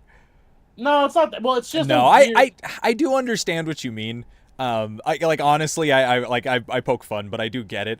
But it's one of those things that like Dragon Ball Z is so much bigger than its source material. No, it really is. We have like Goku's in American parades. Like, I was specifically referring to like 17 and 18 are very clearly described as not being androids in the original text. Okay. They're just not. They're cyborgs. Okay. But everybody under the sun constantly brings up that they're robots, and I'm like, oh, they're whatever. Like, I see what you mean. I immediately like go for my argument of like, they're not. They're actually very specifically, clearly stated as cyborgs. And like a number of, fuck it, it's not worth the duel. I don't need to gunslinger this one. What's to be gained? Well, it's just an argument that doesn't get resolved. Yeah, well, because you're both talking about the same kind of thing. Like, well, actually, no, there is a little bit of harm in that because it does misunderstand that they were actual people originally. So that actually, I would argue that is actually worth being noted on. But see, I always treated it as just in Dragon Ball, they just have android and cyborg reversed. They just do that because like all the androids are like that, right? Like they're all people that got made into robots. Yeah, there's the whole line of them. Well, what is it? So okay, it's been way too long since I've watched the Super Android 13 movie, so I'm not going to even touch on 13, 14, and 15. 16 is purely mechanical. 17, 18 are basically humans with small implants, almost like pacemakers. Wait, did you say 16 is purely mechanical? Yep, 16 is a total robot. Oh, he was like never, but like he was never a dude. His design is based on a dude, but no, he was built from nuts and bolts from the ground up. Interesting. Okay, so he actually is a true android. Yeah, just like if I'm not mistaken, 8 is also a complete android, not a person. Huh. Ironic. For those not in the know, Android 8 looks like Frankenstein. That yeah, this is just. I think what one through 7 are like referenced in a book somewhere, but they got nothing to go on. I think they're basically just like goofy, like beep boop robots that are Just like early prototypes. yeah, they're like Jetsons robots. Cool. What is it? 9 through 12. Again, they're like touched on, but they never show them, so I got nothing to go on. Yeah. And I'm not gonna go grab the book because that's not what we're doing. And yeah, 17 and 18 are basically humans, but again, they have like implants. 19 and 20 are brain in jar robots, but mostly mechanical. Mm-hmm. And then what? I don't know what the fuck they're doing with 21. She feels like an OC from a fan creation. Yeah, I have no fucking clue what that's about. Dude, I making 19 and 20 like be machine was so fucking cool. It was so cool. It's such a cool element. I love the Android saga. I really do rally against people who think the show should have ended after Namek. I'm all about that chunk of the show.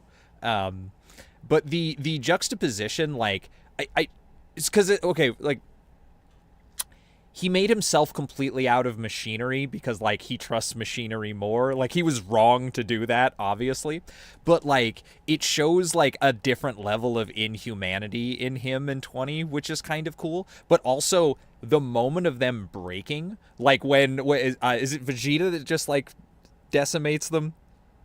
Oh, it just rips 19's arms off? Yes. It's Vegeta, right? He kills 19, 17 kills 20. Yeah, so the like them being destroyed, that act of like showing how like fragile they are, how easily they come apart, and it's really grisly because it's robot parts, so there can be robot chips and wires and mechanical viscera. So them just getting shredded, it's like one of the most violent things that happens in like Dragon Ball Z, in the show at least. So that's really cool, but it is this awesome way to separate them as the unredeemable one. Like they are fully machine. There's no humanity left for them. They are robots. They're just a brain in a jar. Whereas the other two are still partly human. And then 16 is like your halfway house character. He's your sort of rogue from the beginning. It just makes like a nice dichotomy of these characters. Their design, their story is told implicitly by their design, which is just some cool Akira Toriyama great fucking art into story work. Yeah, it does raise kind of a weird question though, and that is, well, okay, if the fully mechanical ones are considered weaker, why would Gero put his own brain in one? I think I kind of don't get what the plan was there. They're supposed to be like harder to control, but his brain's in it, so what's the yeah. Yeah. So my theory is he designed himself as the energy sucking robot because it's more useful to him as like master and commander to do that.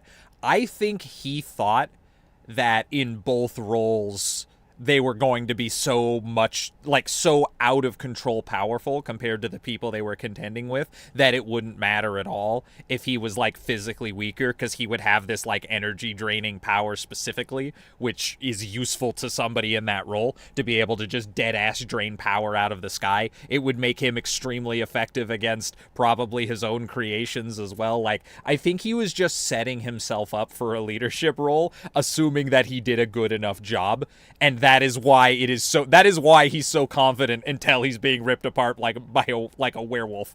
So yeah, it's fucking like timeline wise, he makes 17 and 18 and then shuts them down because he can't control them, and then he's like, I'll make 19 out of an old lawnmower or something. 19 really does look like he is made of bags of garbage. And then he's like the worst of every shitty design, and he's so gaudy that it I don't know how to describe it, because like obviously he is like designed after something. Like he's not just like a design out of nowhere. He is like this traditionalist kind of looking doll. I don't know exactly its origin, but it's like that, but giving him this like plasticky cheapness and like the robot voice, and like but also having him be like really confident, but then it's absolutely false bravado. He's just so many weird elements stapled together into one character. I don't know what the shit his deal is, but I really would have liked to have known. I googled it because now I am curious, because I'm like, all right, everybody's like designed after somebody or is a person Okay. with stuff in them. Yeah. And apparently, 19 is made after is the last one made, Interesting. which is odd. Because That I is know odd. Giro makes 20 because he's gonna put his own brain in a robot, but he literally builds 19 to do that. That's why he makes him, is just to be the hands that puts the brain in the cup. I see. So yeah, you wouldn't want him to be awesome. You would want him to be awesome at putting your brain in a cup.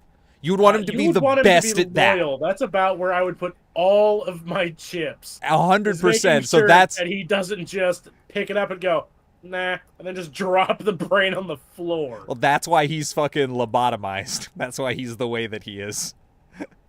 That does make sense, but That also clocks. but if everybody else is he's just not designed after anyone. Yeah. It explains why he doesn't have like a people voice. I guess that's true. Yeah, he just has a shittier synthesizer than Giro. Do you think Just Giro such could a- play music? Do you think Giro could play music? Oh, he's got an MP3 player in there somewhere. He's He like an Xbox. must. He can rip tracks with the best of them. What was his... Here's a big question, because I can't remember. It's been a long time. What was Yeah. he gonna get out of... Was he trying to take over the world, or did he just want to make the best fucking robots? He wanted to kill Goku. Oh, right. That's right. It was all about that. That's like his whole thing. Huh. But they also don't really give him like a plan after that. It in the non futzed with timeline, that just happens. Goku gets the heart disease and dies. Yeah. They don't even show up yet. So imagine that world exists. He doesn't have to activate 17 and 18, and it's just 19 and 20. It's like, we'll find Goku. Oh, he's dead. Okay. He died. Yep. Ate Well, like garbage. 28 yeah. years. All he did was eat McDonald's every fucking day and Push push his heart to its fucking limit. exploding. Look at this fucking thing. It's the figure. size of an elephant. Oh, God. I couldn't even make a cyborg out of him. Gee, what has he been eating? He's supposed to eat fruit. He's an ape. Oh, there's so much undigested meat in here. Is that a license plate? How did this even happen? What is he, a shark? Look, it's a Saiyan. It's a big Saiyan. Maybe there's no other Saiyan like this on this planet. I'm just saying that the fist marks on this corpse do not match the fists on this Saiyan. I think you still have a Saiyan on this planet. You gotta go by the knuckle dispersal radius. The what? The what? Oh, God. They just got another Turles looking one up on a hook rope. We got him. We got the Saiyan. Turles looking what? If there was a video game, if there was a beat 'em up, Turles would be the first gang of guys you fight. The gang, he's just titled Saiyan. Well, because that's the weird thing. I still can't. I can't square that one. Where I know the movies aren't canon, Yeah. but also there are way too many Saiyans that look like Goku. There's his dad. There's him. There's one of his sons. There's a completely unrelated dude who's just flying through space. And the description they give all the time is that, lower rank Saiyans all look the same. I'm like, the fuck? What are they, clones? Yeah, I straight up, that was always what I thought was the case. I thought the low rank Saiyans were just fucking clones. Huh. And they're just Saiyans, so like whatever. But like that's the difference between highborn and lowborn Saiyans. To me, that's my headcanon. I can't prove that anywhere in the text, but that's just what it seems like to me. And that's why like Bardock and Turles and Goku are like way more rebellious and like kind of not, even though they are all Saiyans and other than Goku, they did their job ostensibly. Like they're all very easy to go against their own establishment. It makes sense to me, as opposed to Vegeta, who like when shit went down just immediately found a new place in the new structure of power. He was used to being on top. He's the Saiyans worth preserving because he's like the high blood, right? But he is also like a straight up carbon copy clone of his dad. Yeah, he is. Maybe he's a clone too. Maybe. Or maybe his mom looks just like him as well. Oh, I hope so. Beard and all. And do you think Saiyans get married? Huh. Probably.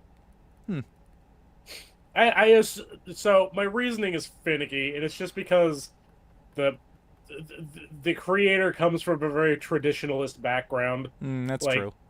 So I assume even aliens get. There's an entire like filler episode with 2 ant people that have like a fucking wedding on a destroyed planet. Okay, I see what you mean. So They're just by virtue bugs. of like that is the most likely That's kind like of the circumstance. default if you grow up if you grow up in a society where it's common for people to get married and have families and stuff, then if you're gonna make a thing, if you're gonna create like a series, that's probably gonna carry over. Yeah, okay, fair enough. Cheap answer, but I think that's how that works. Yours it's more likely to be right. Like I think if you asked Toriyama, he probably would have stipulated to that, but Actually, no, there was one thing I really, really always wanted to ask. I'm never gonna get to. But okay, it doesn't matter because it's never gonna happen because this happened a certain way, and you don't get to just do a what if on it. If Cell absorbed 18 first, would his second form have looked different? Ooh, what a good looking question that is. Because they very clearly say that he got bigger when he absorbed 17, who was very like melee focused, whereas 18 is more like energy focused. Interesting. And when Cell becomes perfect, they say he shrinks. Yeah, because he does. He kind of comes back in. So you think there's like a lost Cell design that's like an intermediate, like Cell? I just think it's the different take where I believe his second form would have looked different if they got absorbed in the other order. Interesting. That I think I believe that. I bet that's true. And I know for a fact that his like genetic like coding gets altered from them because because Cell Juniors are not clones. He very specifically refers to them as children, which means that he gains the ability to asexually reproduce. And he does that by gaining both male and female genes. Well, and also he is himself a gene machine. Like he True, is actually like a living. He is actually like a living like genetic monster. So he's like an oven in and of himself. But he never reproduces until he's perfect. That's true. Or super perfect. No, you know perfect, what? Perfect. I bet that's a good decision. I bet he could have done, or maybe not. Maybe you can make the argument that it is like Android 18. But like, I wonder if he did it before he was perfect, they would be, instead of being his lessers, they would be rivals. Who would be? The Cell Juniors. Like he would make, like if he was Cockroach Cell and he made like a smaller, weaker clone of himself, they'd like.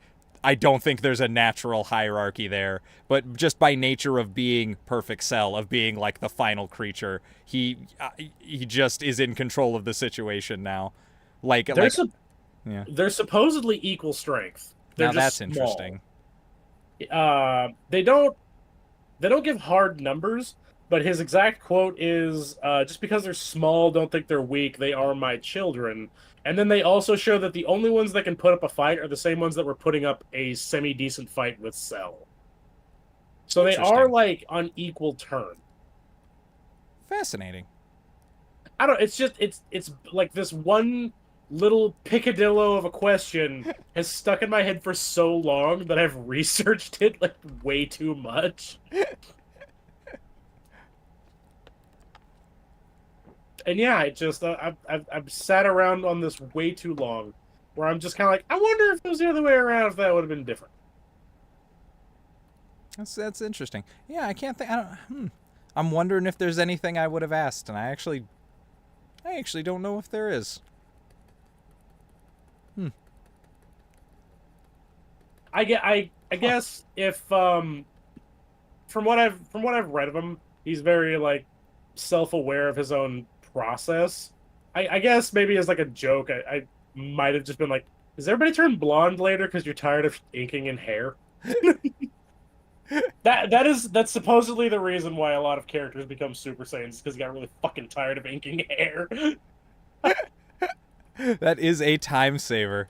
Smart, smart. I know that's why Cell is the character he hates the most. Because that's a lot of.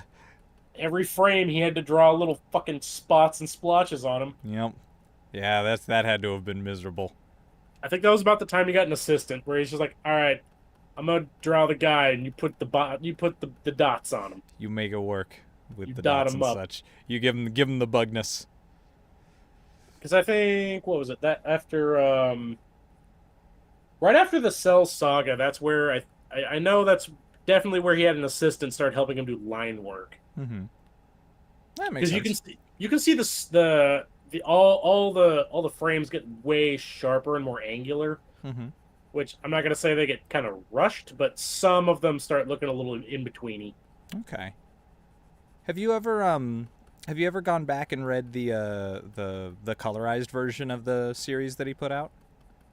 No, I never got around to that. It's pretty interesting. It's just it's drawn at proof size, so it's the size that it's originally drawn at, so it's like a double large wide book. Hmm. And he just went and colored this. It's just that there's nothing else changed or modified. He just said that like there's just elements that got colored for the show that weren't really what he would have chosen to do, and some things that he would have liked to color differently, and he just thought it'd be a fun thing to do, and he did, so that you can get.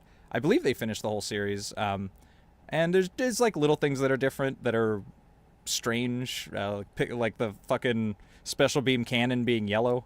It's just like catch stuff like that'll catch you off guard here and there. I But it's think not. I Yeah. think that was one of the colorized chapters. I think I think it's yellow. Yeah. But it's a very pleasant read. It's not aggressively colored like this. It is still his work, so the style is very kept in check. So it's just very nice, simple, like kind of watercolors and stuff over it. It's really pleasant. I like how a lot of times for like the dusky, like sunsetty times, the sky gets a skosh inconsistent. It gets a little JoJo in its color palette, where it's like it's gone from being pink to orange to red again. I'm like, It's a all fabulous sunset. Maybe there's It a lot of is. pollution on Namek. You don't know. Maybe somebody spilled That rainbow storm sherbet. really messed up the environment. Oh, Namek's a whole different crazy fucking story. Which is funny. I think it's interesting they just made the water green and the sky. No, the water like green, the sky green, and the trees blue. Yeah. They just like inverted those two colors. Like boom, alien planet. Bam, and it works. Does It works I really like well. Can you draw a Truffula tree? You can draw a Namek. Oh, Welcome to the Namek has its team. own Lorax. What's that? Yes. His name is Nail. That is true. He does speak for the Nameks. Unlike the Lorax, he does get his ass beat. He It's a does get very lifted up different and taken Dr. somewhere.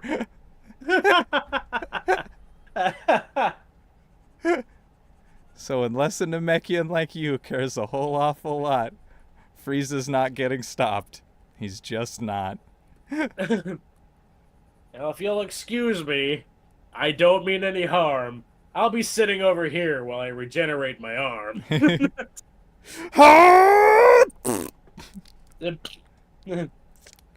Fuck, man. That is Piccolo in losing is always cooler than other characters winning. He's just so fucking interesting how different he interacts with enemies. I just love that he's just, I don't know. It's just different. It's different than watching Goku fist fight people. I find it funny that there's an entire thing, there's like a trope in Dragon Ball Z that he gets named after, or that's named after him, when it started happening to people way before him. Do you know what Piccolo syndrome is? I do not. Piccolo syndrome is where there is a rival or antagonist of the week. Uh-huh. They get defeated, and then they become befriended, and then as an ally, they immediately get devolved into this jobber who exists only to get their ass beat to prove that the new villain is strong. Interesting. Okay. That happens with such regularity in Dragon Ball, it's not funny once you notice it. Well, I mean, that's the story of Dragon Ball, is that one guy's the strongest guy. So, like, everybody else is just ancillary to helping the strongest guy be the strongest guy. So, yeah. True, but if you track it, it's astounding how reliable it is. Starts with Yamcha. He never really gets a win under his belt. He's the original enemy turned friend who just exists to get beaten up. That's all he ever Oolong, does. thank in you. the series. What's that? Oolong, thank you. All the Oolong fans are pissed right now. All right, you got about 5 minutes where that's true. And it's Yamcha. I'm in. No, you know what? You know what? Oolong gets a win. He gets those panties. Yeah, he does get the panties. You're right. Okay, never There's mind. one more win than Yamcha gets. That's one more win than Yamcha literally in the hole. And then right after that, it is Krillin. Krillin shows up to be a rival, and he's proven in the tournament to technically be stronger than Yamcha. Mm-hmm. So he passes the torch. And then from that point on, Krillin starts to just get his ass beat to prove that someone is strong. But Krillin doesn't get it as bad. He does get some wins. Like, he beats Chaozu. Well, he's always Ooh. cool, man. Like, Yeah. that's to me that's like the flow of it. By virtue of always having Goku be your ringer at the end, everybody else gets to have awesome dramatic moments and take wins and losses, and like they all get to interact with the story, and you don't actually know who's gonna, like, when Krillin steps up to the plate, you don't know what the fuck's about to happen. Like, maybe you don't know, but you've always you know that Goku can win it. He's like Hulk Hogan at the end of the show. Like, it'll be fine. The good guys will win. Everybody else, we can actually enjoy the drama because we don't need to worry about it. What have you done to my son, brother? When the strongest Saiyans in the galaxy run wild on you. Yeah, Krillin's kind of an outlier. He kind of bucks the trend, but I would say he still falls in the groove. Oh, sure. Yeah, well, I'm not saying... I'm just saying, like, these people take a lot of losses, but those losses are all the coolest moments in their careers. Does that still apply to Tien? Yeah, I fucking... He's the next one. Yeah, he does a real awesome showing in the tournament. He does... Well, he's cool as shit in Dragon Ball Z. I mean, in Dragon Ball Z, he is skipped over for all of Raditz. Which, yeah, fine, whatever. He just didn't get there. Yeah, so you get the warning comes in. The Saiyans are coming, and he trains for a year to get beaten up in like 3 hits and dies. Yeah, I still liked it. Still, it was cool. I'm just saying. Yeah, that's an important role to play. He's kind of just there as this benchmark. Yeah, that someone has to be just taller than. After that, he literally does nothing because he's dead for an entire arc. Well, no, he's hanging out. He's hanging out, getting nothing done with Master Roshi or whatever. King Kai, he's with King. Well, King Kai. Sorry, King Kai. He's not with Roshi. He's out doing something very important, training on his own. And then he shows up for that one thing during Cell where he almost kills himself being a roadblock. Yeah, it was cool. It was cool. He almost dies. Yeah. Just being a hindrance. Yeah, so you don't gotta win to be cool. When I think of Tien, like, I'm thinking of like him in the Saiyan saga with his fucking arm like half chopped off. Like, it's just like, these are cool moments. Like he's part of something really key. Even if it is just getting brutalized, like being part of a key moment in the show. Like that's one of the oops, sorry. That's one of the things I remember the most about like that arc. So I'd say that kind of puts him up there. It's pretty cool. And then after that, it goes to Piccolo, Yep. Mr. the who Mightiest Pickle. the crunchiest pickle, Mm-hmm. who really does for the majority of his time show up to exposit and get wailed on, Yeah. get a brief victory, and then go back to being wailed on because he won like a 2-minute battle. He certainly didn't win Hang the on, war. hang on. I got to step in for Piccolo on this one because he's an anime character. Thus, his win is the biggest win at even possible within the genre. He has an arc. He's got one. It's there. It exists within the series. So few characters in so few animes can even reach to scratch the bottom of the rung of the ladder that is an arc. So he has like a legitimate arc that runs through the series that's fucking really good and thematic with what the overall show is about. So he can fucking lose every single fight. There's a reason Piccolo is like, if you ask like 10 people who their favorite character is, you're gonna get like 4 or 5 Piccolos for sure. That's fair. I'm not arguing that he's cool. I'm not saying that he's not important. I'm not saying he doesn't have an arc. I'm just saying he follows this really persistent trend that gets Yeah. hard to ignore after a while. And then yeah, it just becomes Vegeta half like at And the then end it's of the yeah, Android Saga, Vegeta takes up and the he mantle takes of whipping boy for life. prime spot Yep. for just becoming sandbag of the week. And it's really frustrating. I think it works well in his overall story. Yeah, he also has an arc. Yeah, a really good one actually. He has a couple of arcs. Vegeta goes a long way. I'm just saying it's hard to ignore after a while. We're like, all right, who's the next one now? It's like, nah, it's Vegeta from here on out. Like, yeah, but who's the next one? Can we stop? Nope. Can we stop doing that to Vegeta? It's like, nah, he's gonna spend most of his time in the series face down. There's a lot of B characters you could get in here. Just let Vegeta have one. All right, he can kill one android. But then he's gotta let the other one get way off the chain. I know. I said I wasn't gonna talk about the Super Android 13 movie. He gets one of the cooler kills in that one where he just crushes a guy's head with his hand. Sick. Yeah. I gotta go to the bathroom again. Eat shit, 15. And when I get back, we can do another question card. Yeah. Boom, boom, boom, boom, boom, boom, boom. I'll be back.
I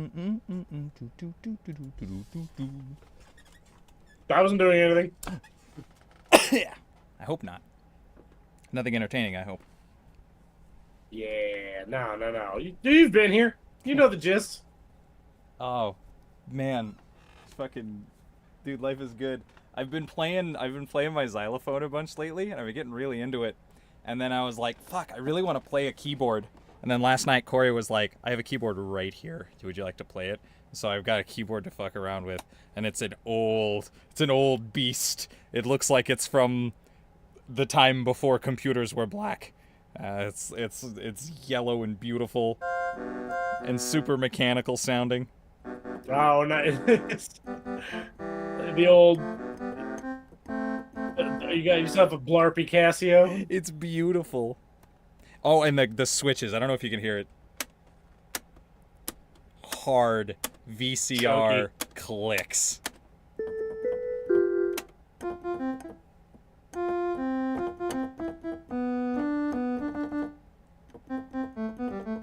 Anyway, it's the best, and I'm very happy. Fantastic. Noodling.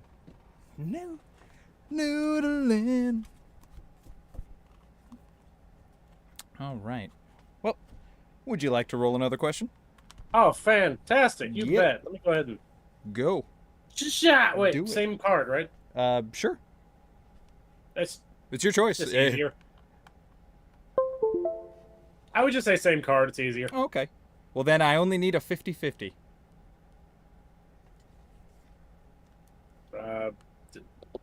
Two. Okay.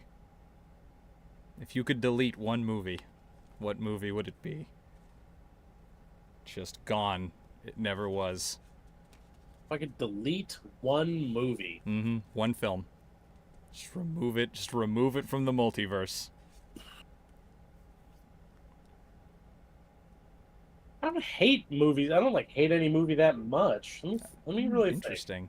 Let me figure this out. Well, because I'm at that point in my life where if I don't like a movie, I just don't watch it. You know, Yeah, don't- I guess I get what you mean. they don't ruin my life for existing at this point. I know, if somebody really likes Star Wars, they'll be like Star Wars Holiday Classic. I'm like, just don't watch it. I don't Who think gives a shit? I do not think so. Not, I'm gonna stick my Star Wars nerd nose in. I think Star Wars people love the holiday special. Maybe they don't want to watch it, but they for sure love that it's real.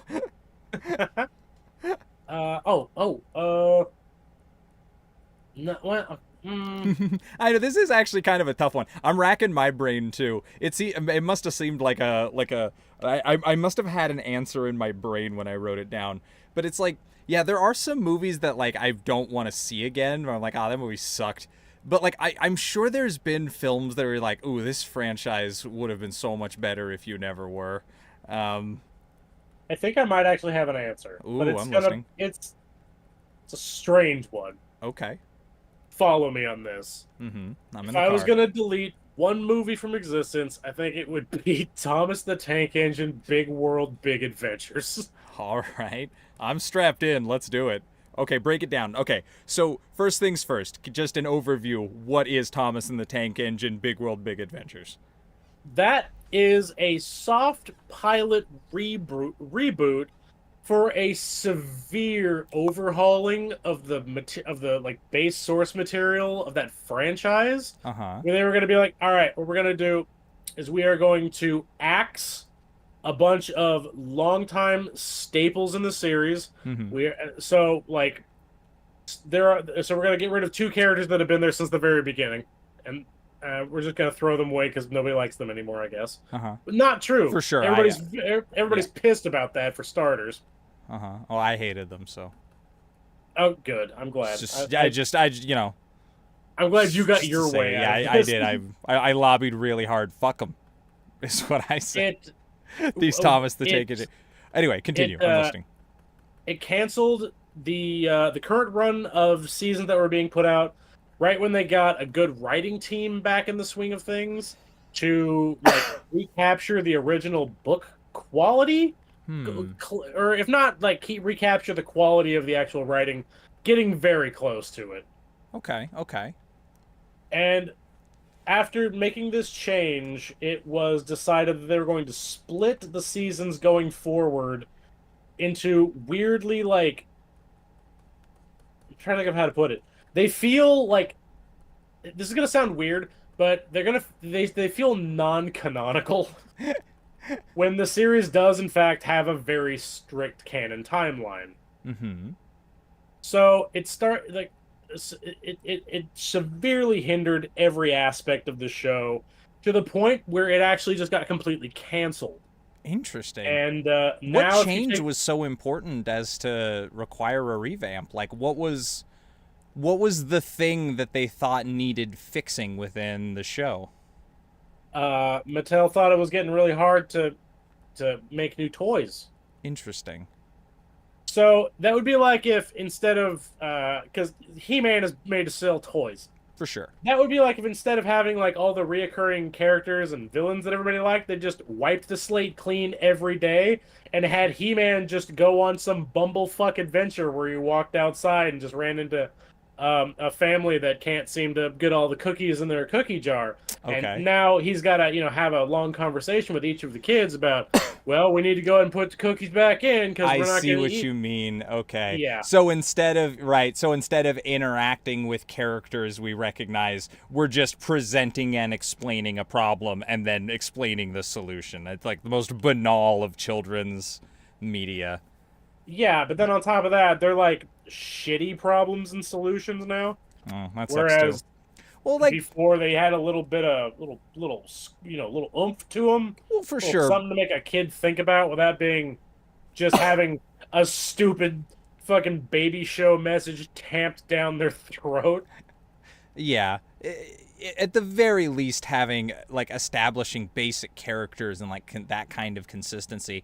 When it like the serial type of children's show of like children's entertainment where like every episode is meant to teach you from the ground up like what reality is. All right, I find them so frustrating to watch. I just like I don't know, maybe it's just not my area of expertise, but like you at least pretend like the characters know each other's names.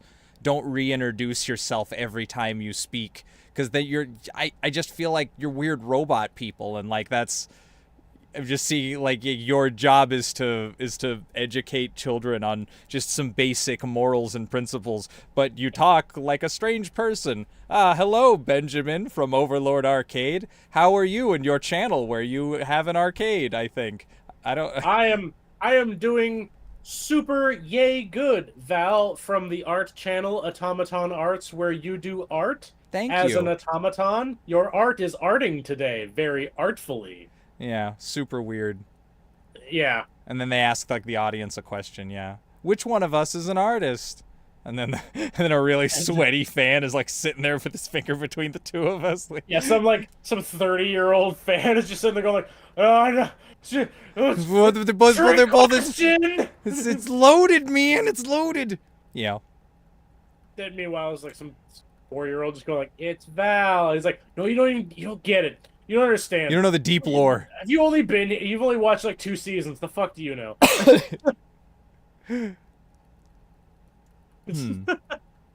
I both hate, love, and can relate to this character. See, now I'm trying to think of a movie. You know what? There's a couple of movies I would love to be gone just so I could never have to argue about them again. I think that would be more my category. Like, there's just movies where I just feel like people have just like weapons grade bad takes about them, and it makes me angry and just wish they weren't around. And it's sad because this is a movie that I actually like and want to be in the world, but no one seems to agree with me except like provably they do, and that's Avatar. I like Avatar. I think it's a good movie. I understand why people think it's not a good movie, and I could talk to you for a very long time about why the reasons you're criticizing it are valid, but don't just make it not a good piece of art. When you say Avatar, are you talking about the big blue kitty cats or yes, the yes, Airbender? James Cameron's Avatar, yeah. Okay. I hate that the fucking 2 movies have the same goddamn name. That is very unfortunate, yeah. But so I liked that movie, and apparently so did Western Civilization because it made $1 gazillion. But after it made $1 gazillion, everybody, like, all I heard from people was how it was this like garbage movie that was like super forgettable and doesn't matter and blah blah blah, which is a fine opinion to have, but it's a weird thing to say like begrudgingly. Like, there's just people, there is a clear distaste for this movie that if what you're saying is true, that it's just this banal, unimportant thing, you shouldn't even think about it. It should never be on your mind. But like, yeah, so just it shallowed out after a while, and I never thought there was going to be a second one because I just heard so many people just piss and shit and moan and poop their entire fucking diapers complaining about how the movie has the structure of like a naturalist film, and there's so many tiny elements. I don't even want to get lost in the weeds of it, but like the basic complaints people have are with the structure of the movie and not the quality of how it is. So I just like, okay, that's it for that. And then the second one came out, and I even was like, this might even suck because people just had really shit takes on the original, and even that one was really good, and people had to kind of be like, yeah, okay, maybe Avatar's all right, but I still am hearing the same old bullshit about just like, it's like Fern Gully in space. I'm like, yeah, that's kind of true, but like, you could level that accusation against 1,000 movies. Any movie you've ever seen that is an activist film, you could refer to as like a Fern Gully movie. Like, it's very frustrating. Yeah, People I kind of met. Yeah, I sorry. remember the game, or not the game, but I remember the movie was fine. It was cool. I enjoyed it. That's a perfectly acceptable response to Avatar. Yeah, it doesn't. It challenges. It does not exist to challenge the status quo or your like vision of the world in any meaningful way, which most movies don't do. So like, why is it upsetting that this one doesn't? Like, I don't know. People just like are mad that it's not a Christopher Nolan film or something. I just don't get it. It is an artful film. The story is well told. The acting in it is good and often subtle and interesting. The basic concept is a fascinating way to explore getting lost in someone else's culture. And show me another movie that's about a person turning into an alien forever and it being awesome. There aren't a lot of those. That's a pretty threadbare District genre. 9. What's that? District 9. But it That's being exactly what that movie is. no, but you shaved off a really important part at the end there, which is and it not be terrible. Oh, I thought you liked that movie. I do. No, the movie is good. The nightmare that Vicus lives in the movie is awful. Oh, I mean, like, I thought you meant good for me. No, yeah, I meant like the circumstances are good. Like, even if you just wanted to see it as like this weird, like indigenous power fantasy where you get to be like you get to be part of the cool people and just like maybe just enjoy living in a minute for the world, you know, where you're like not like on the side, where you're like on the right side of history, but like at first, not way later after you know that shit's bad. Maybe that's just a fun fantasy for some people to like have a little bit of escapism from the real world and be like, yeah, I'd like to think if I was there, I'd be one of the cool people who did not want to murder all the natives and didn't say crazy shit about them. But like, you don't know that. No one knows that. So like, let me just... The fact that I want that catharsis means that I understand that that's a problem. So let me just... can that just be a good reason for the movie to be? Just let me live in that world for 5 minutes where I don't have to think about the ramifications of all this. Yeah, all of this. Every direction that I look in. Yeah, like, I can have that. That's okay. You don't have to take that from me. No, you may not. Movie police here to make you feel bad. Well, as long as we're delivering hot takes, the last question on this card: what's an overrated game franchise? Huh? Last of Us. Interesting. Do I even need to qualify that statement? A little. Okay, hang on. So, let me tell you my understanding of The Last of Us, and then we can go. I feel like that will help inform your discussion. When I think of The Last of Us, I think of it as extremely divisive. I have seen a lot of people say that it's the best game ever made. I have heard a lot of people say that it's a heap of garbage that lied to them about being a zombie game. Like, I've heard just a lot of fucking complaints and a lot of praise. And I have never known exactly, I don't know if you like meta scored it out where the leaning is. I liked The Last of Us 1. I didn't really think of it as overrated because everybody I knew fucking hated it and just could not shit on it hard enough for, like, it's fine. Like, even if you didn't like it, it's fine. It's not like a bad game. Like, you could at least like do that. But I know we're talking overrated, but that's my point is, like, I definitely know that people rate The Last of Us. I just wouldn't have thought it as over or underrated because it seems very still hotly debated on if it's good or not. I would actually argue that the story, I couldn't tell you if the story is good or not. Because Interesting. as a game, it's such a pile of shit. I didn't play it for more than 4 hours. Interesting. The game So your handles, problem is on like, just like a basic mechanical level. on a basic mechanical All level, right. that game handles like a sack of old anuses. I I'm fucking listening. hate that as a game. Okay, fair enough. There's not if that's I mean there's no contending with that. I don't know. It's just the game it hands you like fuck.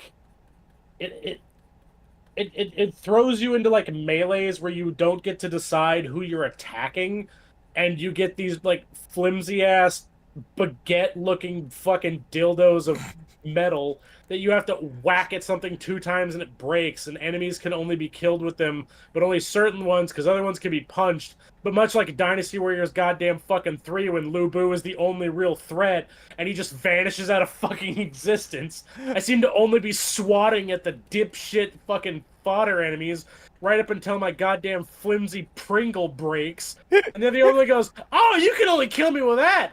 Dead. Ah, cool, you rock. Maybe I'll use a gun next time. Maybe I won't give you any bullets. Fine. Maybe I'll use the bow. Alright?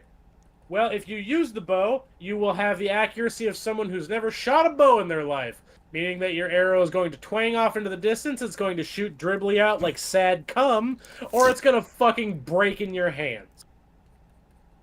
Awesome. So how many of these combat encounters are we going to do? Well, we're going to do 15 in this 10 minutes alone. Alright, I'm done playing you, game. You suck ass. All right. Everything about you sucks ass. That is an So impassioned tired opinion. of goddamn crawling down a hallway to find a fucking bullet so I can put it in my sad, empty, neglected gun like a latchkey kid in front of a TV. To only find sack of peaches and some rags. Ah, cool. I'm glad those are used for nothing.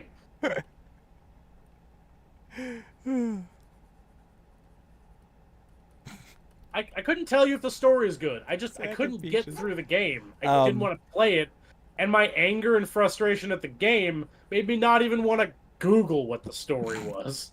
Fair enough. You know how fair easy enough. it is to Google the story? It It's so easy. I do that for shit all the time. Shit I don't even care about. It's background noise for me. it probably wouldn't have had much of an impact in that format, but Bruh. well, I guess if you're never gonna play it, who cares? Like just Yeah. go for it. But yeah, I did not mind the gameplay so much. I didn't think it was I didn't really think it was that bad. I had a comfy time with it.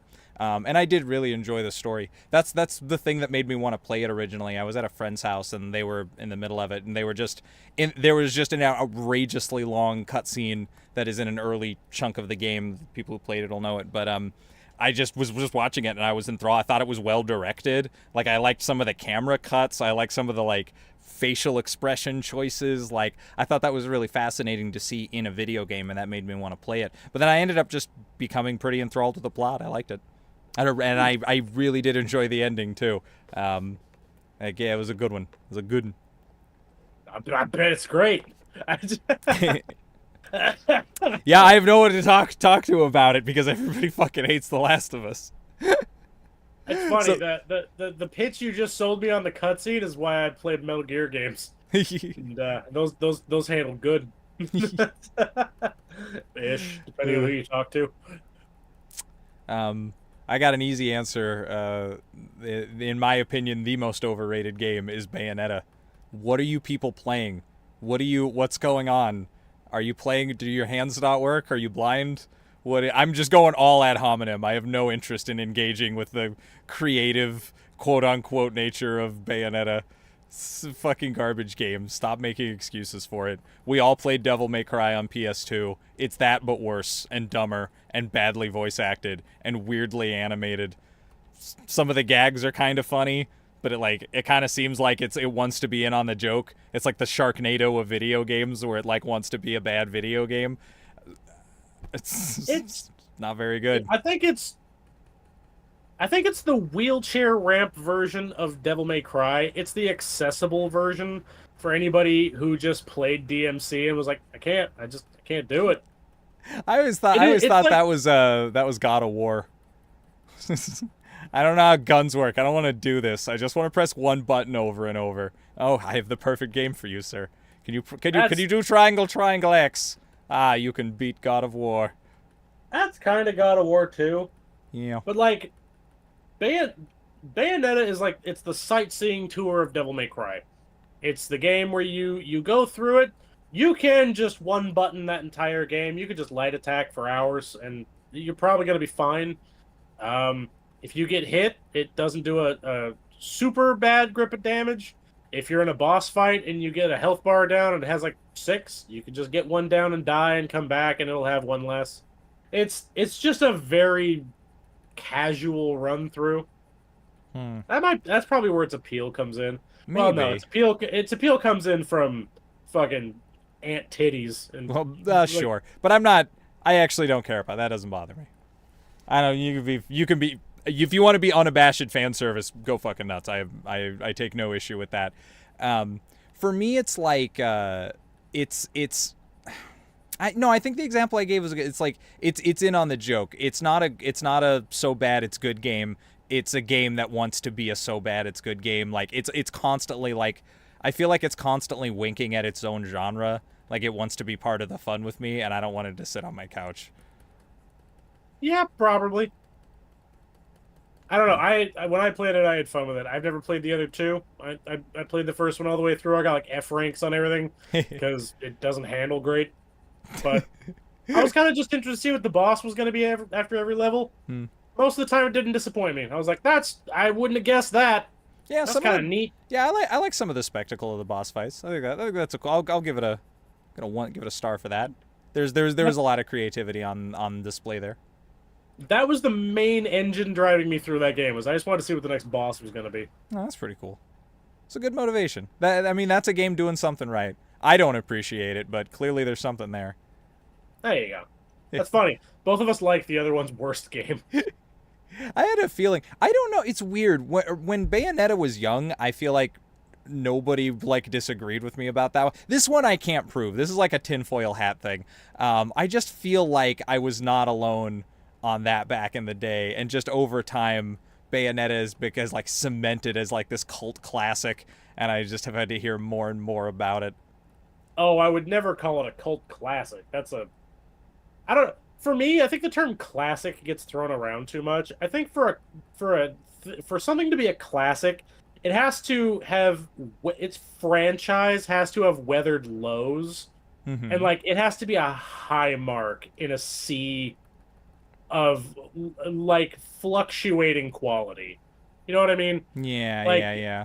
Like Sonic 1, 2, and 3 are considered classics because, for fuck's sake, it's had some low marks.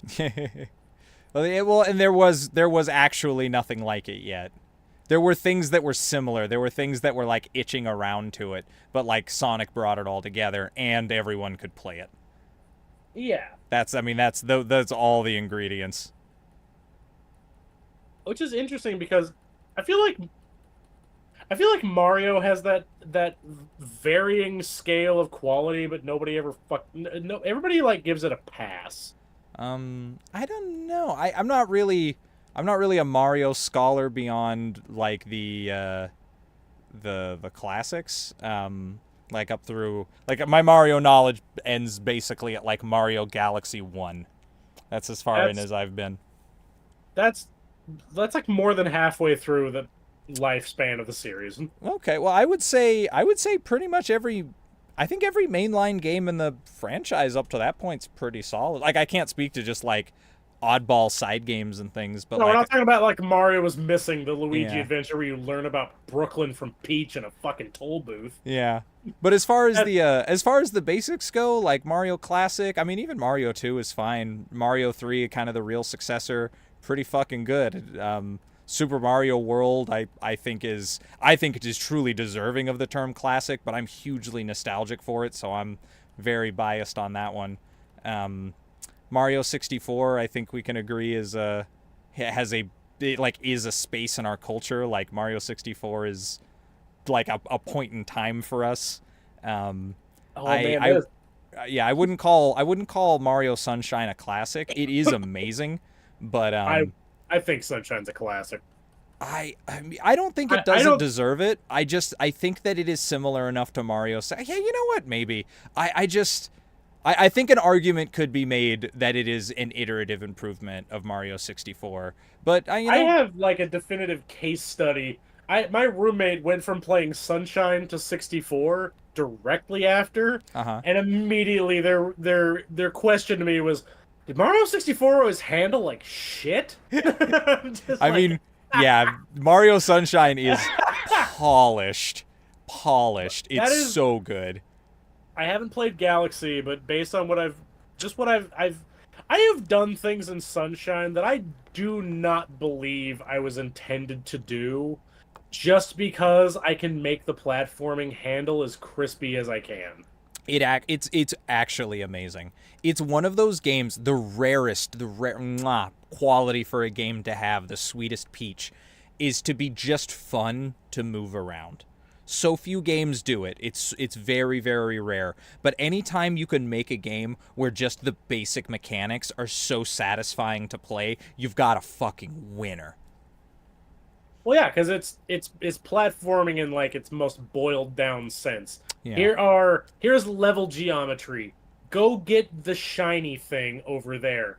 I don't give a shit how you do it. And everything in Unless it. it's like go do the blooper race or whatever the fuck. Yeah, sometimes you have tasks, but it's all designed to be as like visually just perfectly pleasing. Like the whole game is just spoonfuls of warm peanut butter into your mouth on a cold winter's day, or I guess the opposite, a nice popsicle on a hot summer day in this case.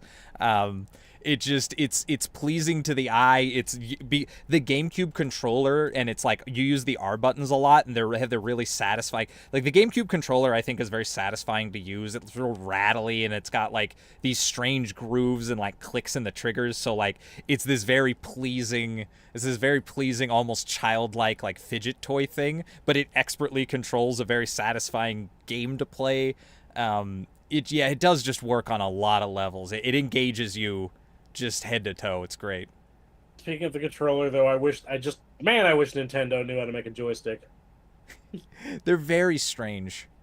They Every Nintendo controller I've ever used from the 64, anyone that's had a joystick from the 64 all the way through to Switch, I swear after like a month they get limp like an old man in Ah, bed who can't fucking keep his dick hard. okay, I get Yep. what you're talking I have about. a You're talking GameCube just like controller. quality of production. Gotcha. Well, because I know the rubber bands on it are what keep it like straight up. Uh huh. Those things last maybe 5 minutes. I have a GameCube controller. I can just shake it and the joystick visibly wobbles around. I don't know why they can't figure that. You know exactly what I mean with the I do. 64 controllers I too. do. You know those It's the limp, final Larry stage of sons every of Nintendo bitches. 64's controller where a little old man goes. His nose is looking down now, and he's forever sad. I can't get it up anymore. He's player 4 forevermore. Which I'm the is one you funny give 'cause to your cousin. yeah, I'm the one that makes a professional play like your grandmother. Um, I was gonna Every move say, is a tilt control in Smash with Limp Larry. uh, I think there's something interesting about Nintendo's weird joysticks. Because like when I think about them, like I think most people would agree with this. You're like, well, what joysticks do you like better? Like PlayStation or Xbox or GameCube, let's just say, for so we have the wide variety, you'd Yeah. probably be like, for what kind of game? Because like you wouldn't pick GameCube for a shooting game probably, but for like a platformer, I'm not so interested in a PS2 controller. I feel like this is a little more comfy for that. Like their joysticks, as odd as they are, they're really good for like gross movements, which is what Nintendo games want of you. Is to just these big broad jumps and strokes and stuff. There aren't really, you're not getting a GameCube for like tight shooting. Like an Xbox controller is designed to be ergonomic for you to like move and shoot constantly, and then the PlayStation is kind of like the jack of all trades, like it sort of just assembles everything in a way that is natural so that you can sort of use as necessary. But they're increasingly precise. The PlayStation 2 being like the sharpest of them, but like the least ergonomic. And then the Xbox being, tuned into one purpose, being sort of sharp for aiming, and then the GameCube being just good for just rattling. Like you feel like you're really in control of a game like Mario Sunshine. But when you're playing like Perfect Dark or something, was it Perfect Dark on GameCube? I don't know. You're playing a shooting game. It's very different when you're rattling around with that thing. GameCube would be like Metroid Prime. Metroid Prime, yeah, there you go. Actually, Metroid Prime handled pretty good with it too, but that was bound to feel good because it is a first party Nintendo. I would say the C stick does not lend itself great for camera control because the C stick is kind of snippy. Yeah, it is. It doesn't.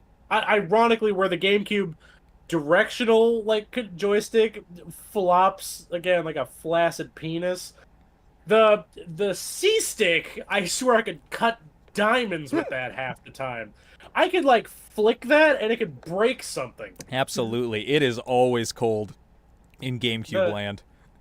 It's weird. There's no middle ground. Yeah, it is kind of odd. Well, yeah, one's very floppy and one's very taut. It's funny for like a platformer when you say like PlayStation's joystick's not ideal. It's weird for any platformer I've ever played on the PlayStation. I default to D-pad all the time. Yeah, I would agree with that move because the PlayStation joystick I feel like isn't great for it. Its DPI feels really high. It's very sharp. Like you can do extremely subtle movements. Like I don't know. It feels like you can really tap the joystick around like really it seems designed for a level of precision that a different kind of precision. Maybe that's what I mean to say. A non-grid precision as opposed to like a D-pad you can cleanly like often move in like crisp increments, but as opposed to like aiming around on a screen isn't quite the same. That's fair. Playing Sniper Elite has not been the smoothest on the PlayStation. Yeah, I think it's the joystick alignment. I know it's tradition, but like if I could get the quality of like their like awesome joysticks and D-pad, but with like an Xbox arrangement, I'd be into that. I think that could heal this world.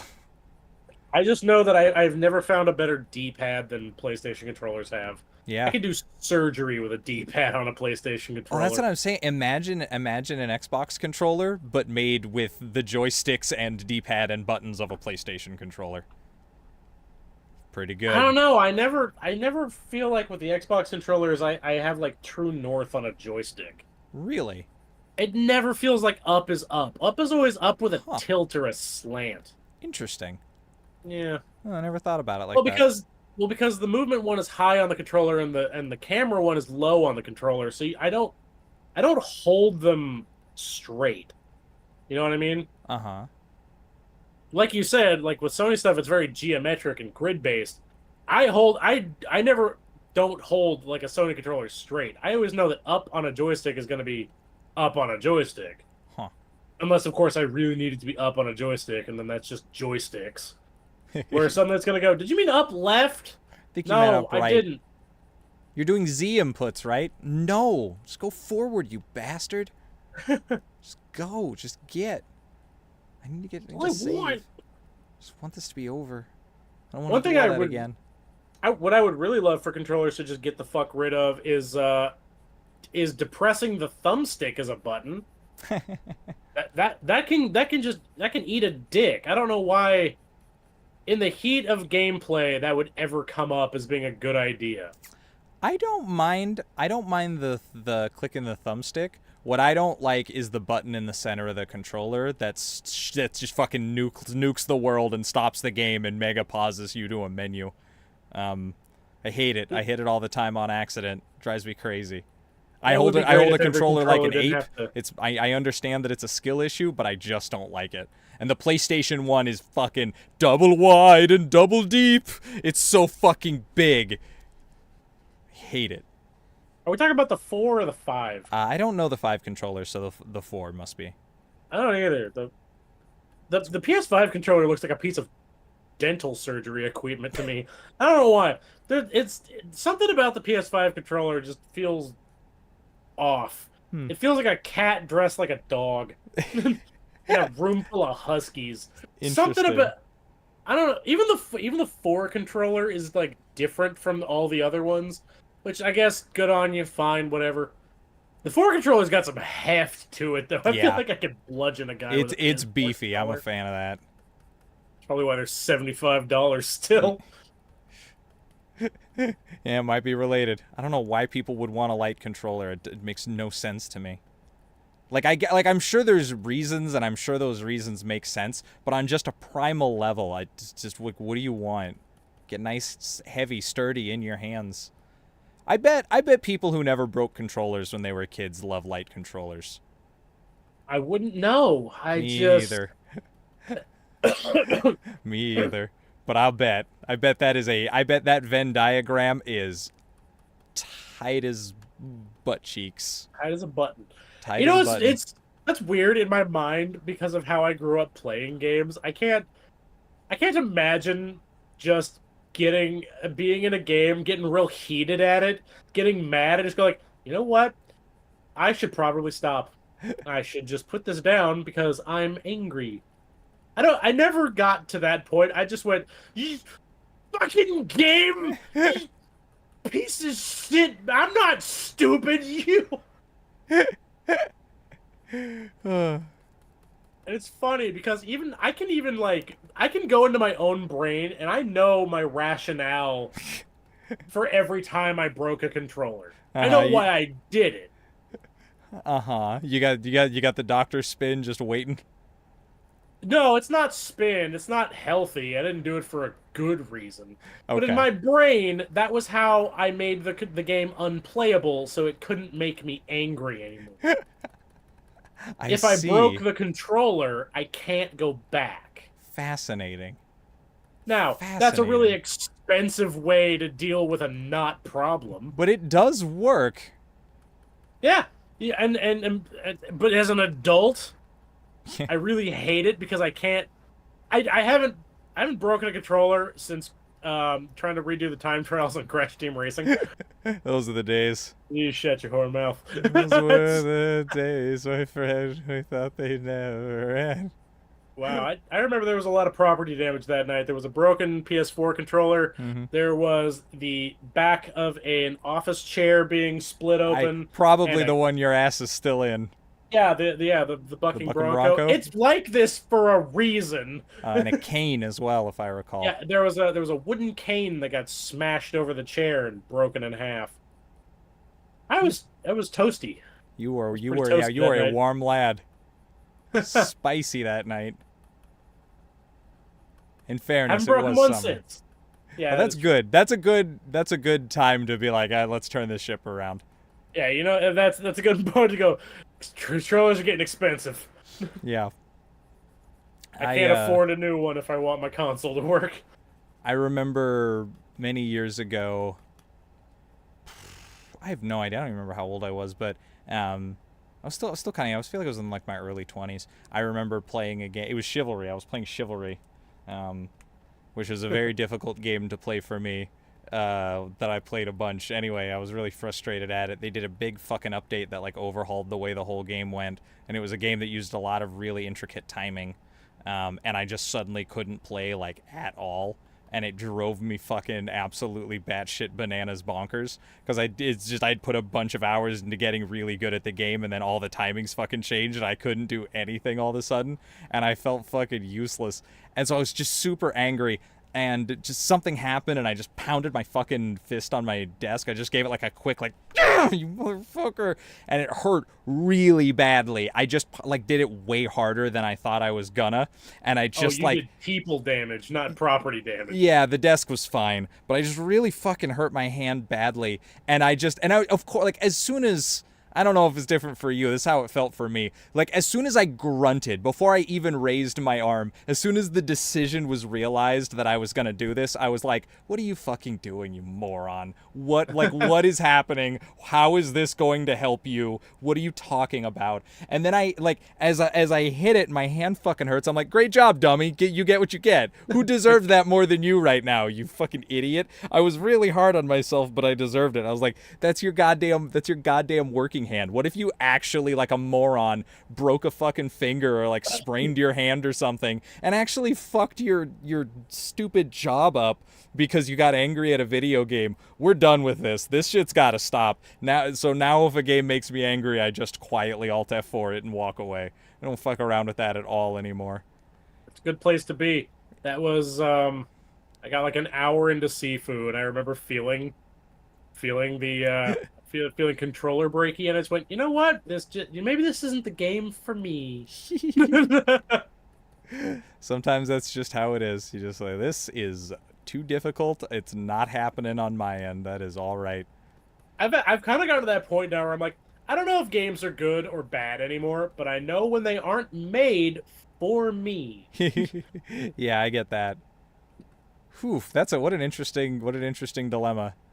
How can you know? I guess. Well, okay. I think I don't. Maybe you can't say. Maybe you can't say specifically whether a game is good or bad, but I think you can measure like a more important metric, and that's like, is this game art? I think that's a more valuable. Like, did somebody love this? For me, that's the important question. Something can be terrible if the person that made it and wanted to make it. That is valuable, even if it's something that you can knock every benchmark that it's just not very good.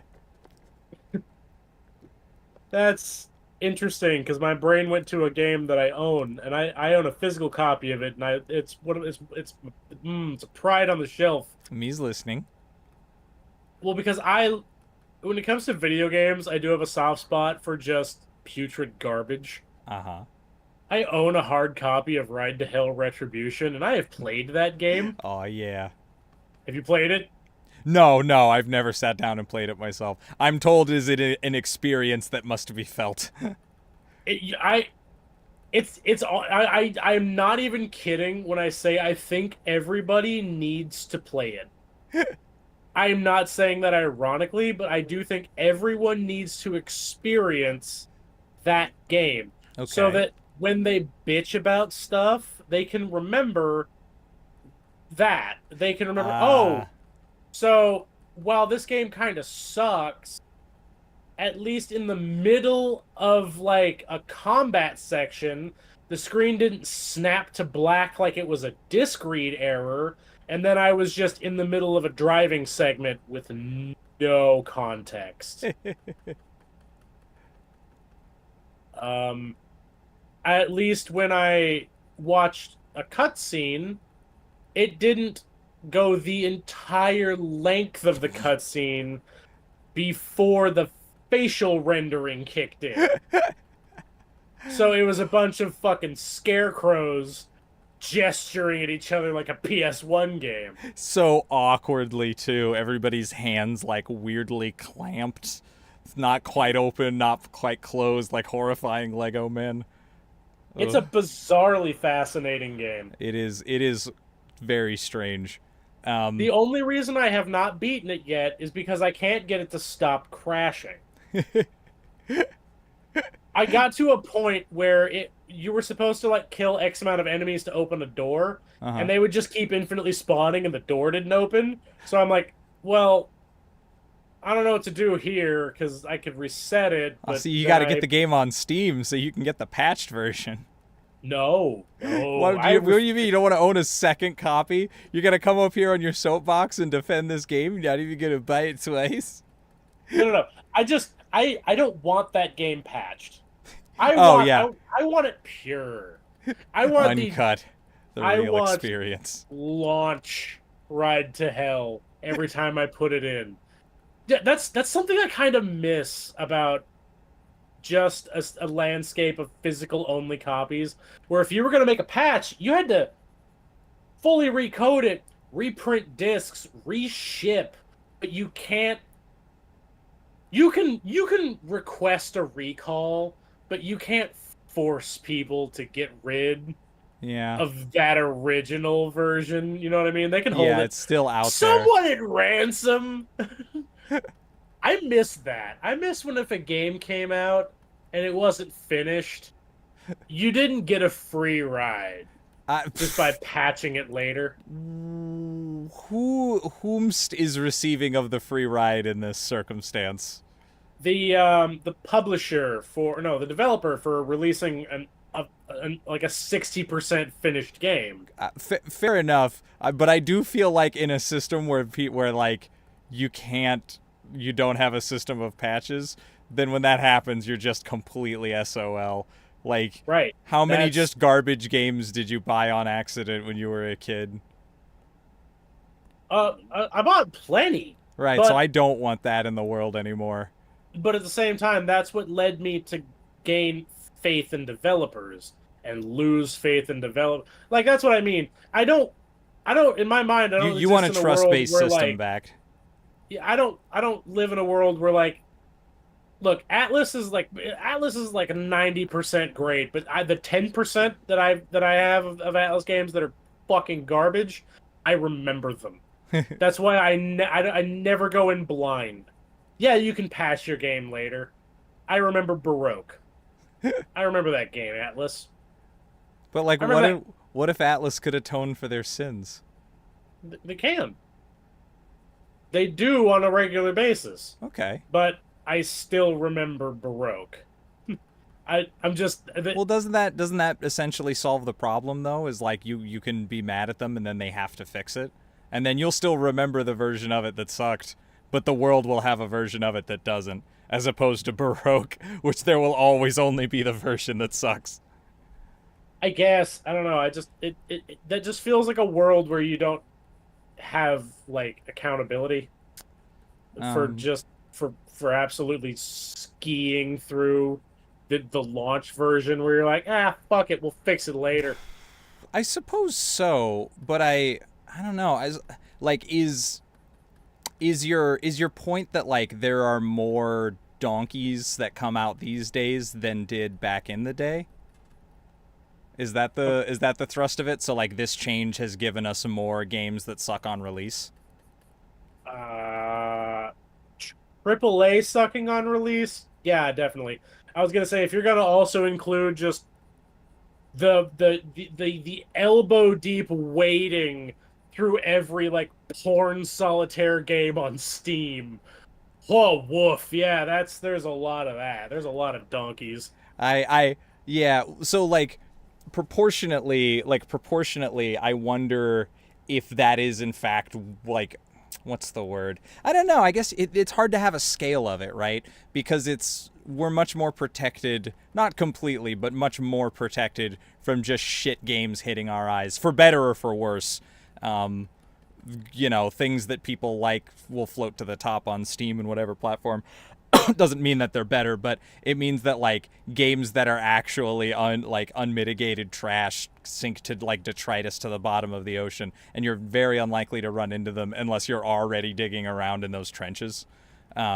As opposed to just like a game with a cool box at a video store when you couldn't like look up if it was actually good. You had to like learn. You kind of had to examine the box like a mystic artifact. And you're like, not enough bullet points back here. These two screenshots. I'm not seeing any cinemas. Like you kind of have your own rules of engagement, but you still a lot of times would just pick up a game that looked like it might be cool and then it sucked balls.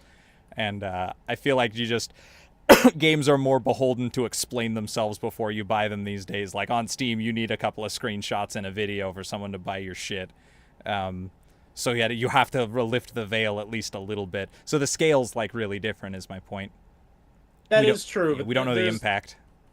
I think there's also something that we don't have anymore, and it's something very specifically that you and me did at one point, where because you let me borrow Hybrid Heaven. You're like, check this out, it's really cool, and I had nothing to go on. I didn't have any screenshots to go on. It wasn't even in a box. I had a faded label on a cartridge, Yep. and I'm like, okay, well, what the fuck is this? You're like, let's check it out, and I played it, and I don't think in the current in the current gaming market, I don't think I don't think that experience of being handed this like what am I trying to think of? This like this Oddity. cult yeah, this weird little curio that you picked up in like a souvenir shop, Hmm. this bauble of a game that nobody has ever heard of. And then you find out people have heard of it, but who's talking about it? You Yeah, know what I who's mean? talking about hybrid heaven? Yeah, there is certainly like an antique quality. There's kind of like a mysticism. It's a little bit of a Adventures of Baron Munchausen situation. There's like a lot less magic in the world. There's less. There are less hidden gems. Like maybe we can't agree on how many like bad quality games actually impact people's lives, but we can certainly agree that there are like things that are good get more acknowledgement. You're not gonna get as much luck out of digging around for like secret good games. They'll usually get some float. So there's a yin and a yang to that, but I yeah, there is something lost, even if I do think the new system is an improvement. Objectively better. Yeah, but yeah, there is something kind of missing there. Well, it's sort of like it's kind of like cassettes, right? There's no argument for cassettes really. They're not better at anything, but they're nice. They're nice to me. I like them. The world doesn't need them and really doesn't need to make more of them. I accept that they need to go, but that doesn't mean I can't enjoy the sound of them and that cassette glow when people add it in as a filter, and listening to old cassette tapes that are just a little jank and that you rewound with a pencil. Like that'll always be pleasant to me. But I don't want them to come back. There is something they did that no current media can seem to pull off. Hmm. If you and this is going to be very specific. If you put your VHS into a VCR, you don't have to question what the disc read error is for. It's because it's eating the tape. There's no Ah. ambiguity to it. I to this day I cannot stand when like a DVD won't read and it just goes, "Yeah, I don't know why, man. I don't know what this is. It's a DVD. You read it yesterday. Fucking news to me. Yeah. Do I need to clean it? I don't know. Yeah. I don't know, something. Some shit." I've been running into that a lot where like newer disc reading like machines are having trouble reading older discs, and I don't know if that's like a manufacturing specification of discs that were made at the time versus discs that are made now. Hmm. But I have a handful of DVDs that just don't read in like my PS4. Interesting. I wonder why And that it's is. kind of annoying because I still Wow. own them, but I can't. Well, because You you can't just go want. online and go like, "Doesn't work anymore. Can I have it digitally?" Because they're gonna Yeah, it's not buy it happening. again. But also, you want to watch your DVDs anyway. Yeah, it's the eternal problem with like the March of Progress. It's like, well, I don't want to. I still want to be able to engage with my old shit. I don't want to rebuy all this crap. So like, give me like you always want. Give me just a thing that can do all of them, which is that's the bottling, right? The desire to have that is where we get digital media, which in a lot of ways is better. But I like whatever though. Like yeah, it sort of loses that manualness, that reliability, or the fact that if it's shitty, it'll just look shitty, but it'll still work. Yeah, like an antenna TV Yeah, it can versus work better or digital, where worse. It's the not all or sound nothing. cuts out suddenly. Yeah, so it's yeah. My only grievance with digital is I don't like buying a thing and then it goes, "But you have nowhere to put it." Yeah, I I do. Just put it on the thing. put it on It's my like a computer. fucking, it's like a 500 megabyte movie. I Yeah, don't have any room. Meanwhile, if I go buy a DVD, I just own it. Yeah, maybe I don't have put room it on the in. shelf, but I can just put it on the table. Yeah. I own it, you know? I just have it. I yeah, it's the yeah, again, it's that problem. Like if you put everything on one shelf, so like here's your digital now. So you can play all of your stuff that comes out for here forevermore. And now if that's your one bookshelf, everything has to fit there. Everything has to be of that size and shape, so you have to contend with that. Well, you can play your digital game forevermore until the server goes down. Oh yeah, That shit.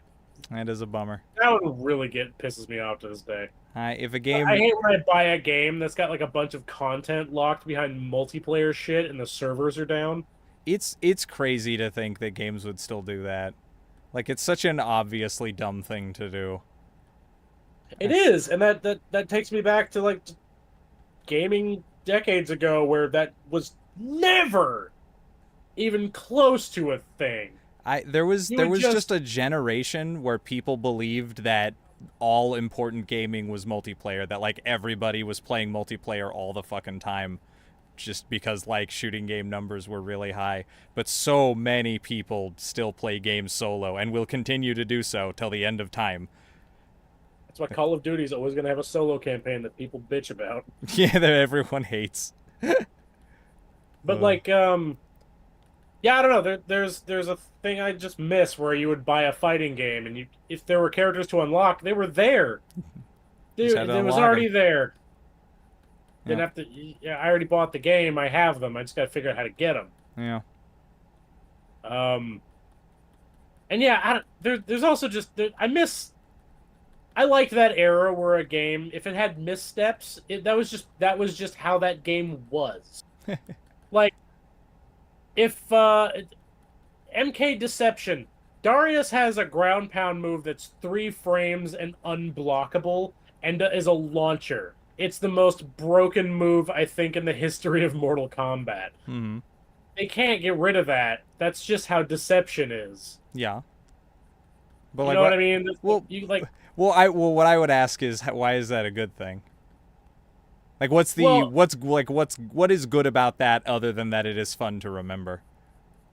That's all. It's just I'm not saying that like the design is good in that, but Well, at the same in that time, it way, also, like in that way, it's really not so different than a patch note, is it? Because if you're probably not gonna actually go engage in it because it's ass. The only reason to do it would be to like experience the ass, which you could, you could do. But the reality of it is, if you just want to remember that it's just a patch note, really. well, if like say for instance, everybody agrees Mortal Kombat Trilogy is one of the best titles in the series, right? Yeah, I think people who don't play fighting games super hard would pretty much agree with that. I don't know. It still has a really huge like FGC community.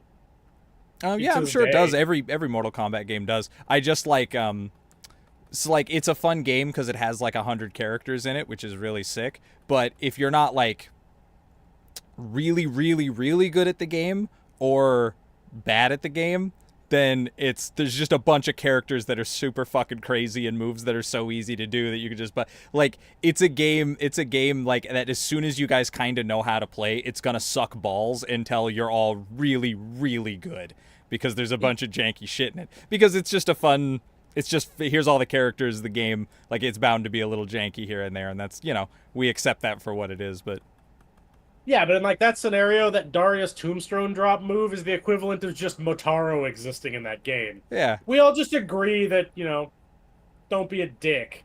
That's Fair enough, it's but like fair. I would love to have a patched version of it where Motaro's not a monster and the Tombstone drop is not the way that it is. I wouldn't be sad that I'd be happy to have that out there. I think that'd be cool. And we just remember that it was fucked for a while. Like we always do with Mortal Kombat. You look back and you go, fuck, dude, remember this patch? Do you remember Alien? Do you remember all the stuff he did? Or at least that's the way the discourse seems to go. I don't know. I didn't play X until the very end. I didn't really either. I've just heard a lot of hubbub about it. X never felt right. We've talked about this before, yeah. Something about X was just off. I'm snacky. I'm gonna go grab something to eat. You want to just like take a tenner here? Yeah, sure. Take a break, refresh. I will put a sign up indicating as such. 10-minute break. Be back by 7. I think. There we go.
But also, it's really not ready.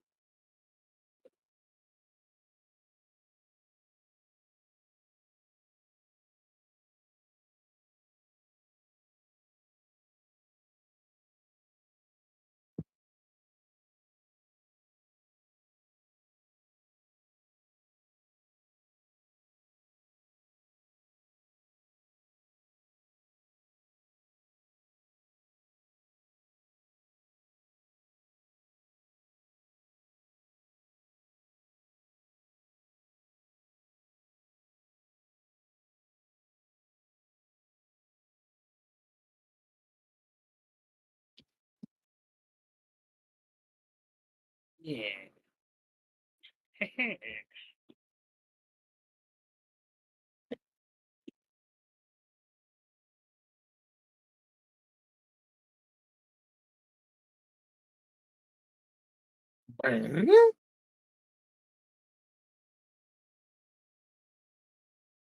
Oh.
back to it. Think you can handle it? Oh, shit. I'll tell you what I can handle. I'll tell you what I can handle expertly. This stack of note cards. Roll them bones. Good save. Hmm. That could have gone many different ways. That's a 9. That's a 9. Outstanding. 4, 5, 6, 7. A bunch of long ones. 8, 9. All right. How much would you charge for someone to punch you in the face? How much would I charge for someone to punch me in the face? Yep. It's funny. Most of the time I hear this question, it's da-da-da. Would you punch this person for, I'm like, for any amount of money? Yeah. Yeah, probably. I'd probably do it for free if I could get away with it. I never got to punch nobody in the face. As long as he's cool with it, I mean, it's fine. How much? What do your bones cost? Who's punching me? We're just gonna say an average bloke, just a middle of the road, nondescript fella of gray skin and ambiguous features, of indeterminate race, religion, and ethnic background. Just a gray neutral man standing there like a create a character yet to be born. So I'm getting punched by the mascot from fucking Community? Yes, The the human being. Yeah. Oh. So it's the human being. That really does make the entire thing make me want to charge more money. How much? How much more? What's your baseline? What would you have said beforehand? I feel like it's got to be like walking around money. Like it's got to be like I don't have to speak to you anymore money. Well, I'm trying to think cuz like I'm trying to pay if somebody offered me the the thing, would I go for like Oh, I see. Would I go for an asshole's punch? You know, or like would I go for like bop? Because I don't know. I'm trying to think. If you're trying to get into the puncher's head? Is this in interest of like equity, or are you just trying to make sure they get the most fist for their money? No, I'm trying to think. I'm trying to make sure that I get the most money for their fist. Yeah. Okay. That's sort of what I thought. Well, I feel like no matter what, like you have to assume the worst, right? You got to assume that they're just gonna try to put you the fuck out. Well, because worst case scenario, I'm gonna lose some pretty front-facing teeth and maybe get a broken nose. Yeah, I feel like that's almost worth like a threshold where it's like, if I would charge, I don't know, like $100,000, or fucking 500,000 if I don't get to wear a mouthpiece. I mean, do you go around with a mouthpiece every day? No, but I just like this is the hypothetical. That's the deal. Like those are my prices. They're extremely contingent on that. Okay, so I don't know which one of those fits into the hypothetical, but I feel both answers are appropriate. I'm trying to think of it in the same way like a judge awards punitive damages. I like, see. All right, what's Very my level-headed baseline? of you. What's my medical cost? First off, there's gonna be like I have to go get like I have to get dental work done. I'm gonna have to get my nose reset. That's likely, yeah. Fuck, even if I had good insurance. That's still like a lot of money. It's a lot of money. Yeah, you got to factor that in for sure. For sure. I don't even know if this is insured. I don't know if you can like say to you like, what happened to you? I got paid for a guy to punch me in the face. Why are you adding so many unnecessary details, good sir? It's a doctor, not a cop. You're right. You just say I got punched in the face. You're 100% correct. Sir, have you had anything to drink tonight? What are you, my mother? That's... No, I'm an officer of the law. Oh shit, I'm getting out of here. Yeah, I mean, I guess like 500,000, because I not only do I have to break even, it has to be worth the time. Yeah. I feel the same way. I feel like 500,000 is like a good starting point. Like at least it has to be enough money that I can live like an asshole afterwards. That's what I'm buying. That's what I'm receiving. Your opportunity to be this big of a dick allows me to join your circle of society. Well, okay. Also, we did say the word worst case scenario, in which worst case scenario, it doesn't matter how much money I have. I'm probably gonna get like an internal decapitation where they break my neck. I guess that's possible. I That's just on meant the table. yeah, Like, yeah, I guess that that's happens true. in boxing. You can't not factor that into your decision. Okay, then let's stipulate that if you do die, all the money goes to your next of kin. Fucking who? I don't know, man. Whatever you want, My doesn't next matter. of kin is a cat. Any fucking thing in the world you could give it to. It's a bunch of money. If you Fuck it, die. man, I don't know. That's one of those things where, like, my philanthropic heart that's being recorded for the internet says I'd give it to charity. But, you know, my actual mood is that I would be dead. Nobody gets the fucking money for me dying. Bury me with it. Or I'll haunt you good. Make my funeral pyre out of the cash that I have rewarded for being punched to death. Yeah, I guess, yeah, 500,000, I guess. That would also be enough money that nobody's gonna take me up on it. That's probably true. Well, that's fine though. That is an acceptable. You know, it's like when somebody wants to buy something from you, you don't want to sell. You're like, I don't know, give me like $1,000 for it. It's not worth that much. That's worth that much to me. Oh, fucking don't buy it. I don't care. I want to keep it. But if you gave me $1,000, I would sell it to you. I'm willing. That is the threshold where I'd be like, okay, I don't love this more than I love $1,000. The place that I got it will understand. Now I'm wondering if you had to sell one thing for $1,000, what is worth exactly that much money? Exactly $1,000. Not to where you're like you're not rooking somebody, but also you're not losing out on a combination of actual value and sentimental value. I see. Does it need to be in roughly equal proportion? Because I may just not own anything valuable enough to, like, hit that thread. I don't own anything valuable. I live in a little hobbit hole. You got that entire series of, like, Metal Gear figures.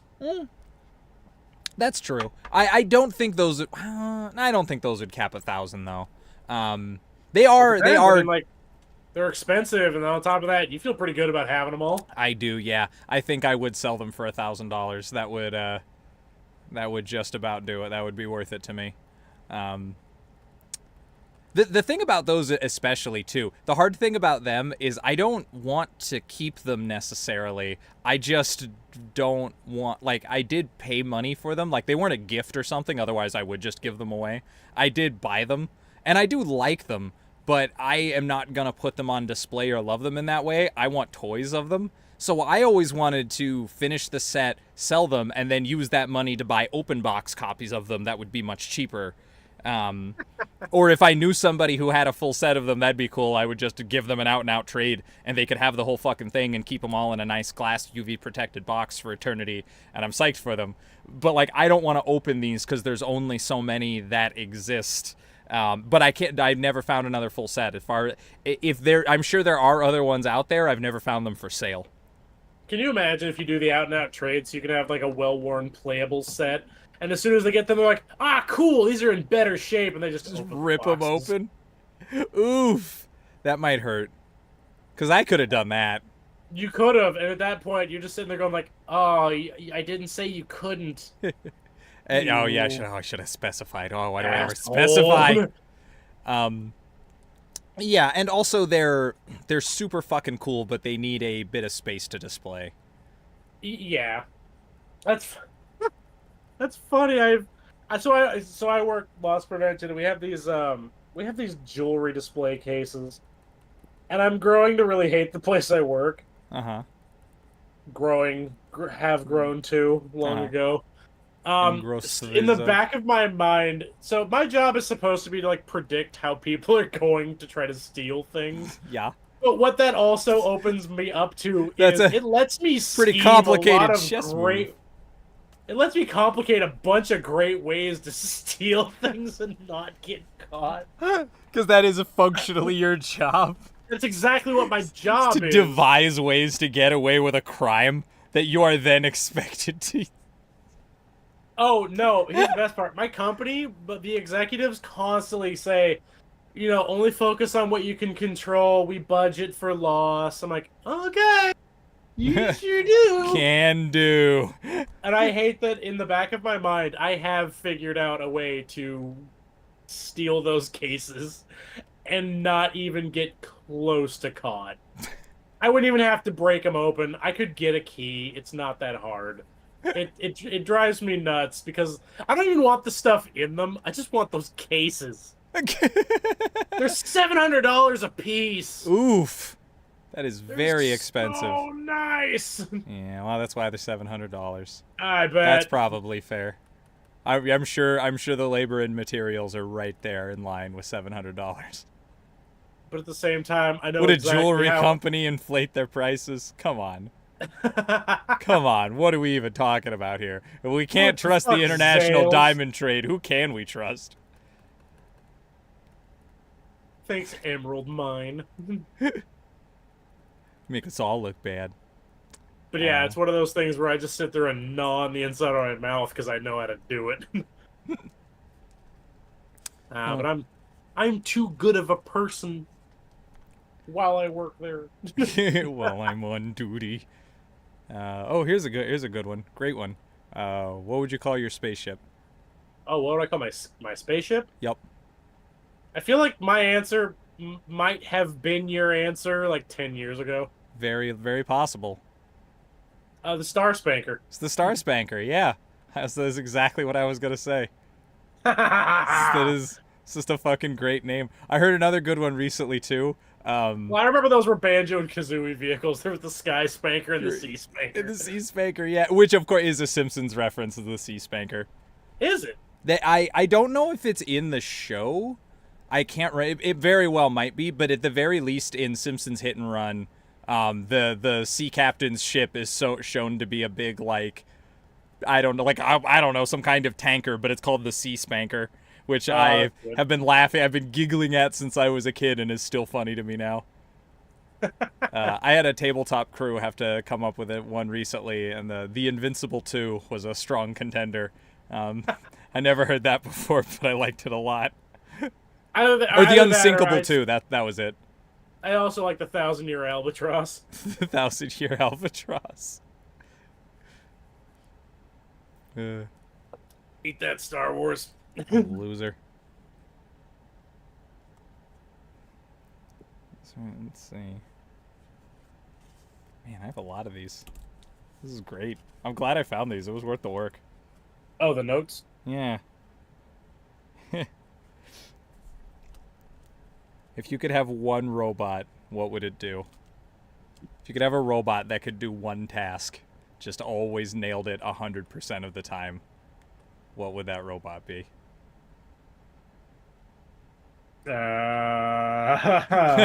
Don't say sex bot, don't say sex bot, don't say sex bot, don't say sex woman? Damn it!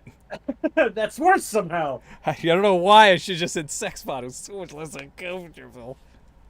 I think it's a valid answer. I don't think there's anything wrong with saying something like, this is a solid choice. Just have that. Just always have that, hanging around.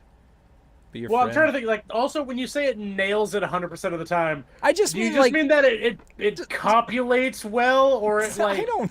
It's well, I didn't write it with sex bot in mind. I just mean, it just doesn't... it's not a... I don't know. It's not going to do it. If you chose, a cooking robot, it's always going to make the meal right. You don't have to factor in, the tolerances and, what's the error rate on it cooking food. It's a good... I'm just trying to stipulate that it's a good robot of quality make and design.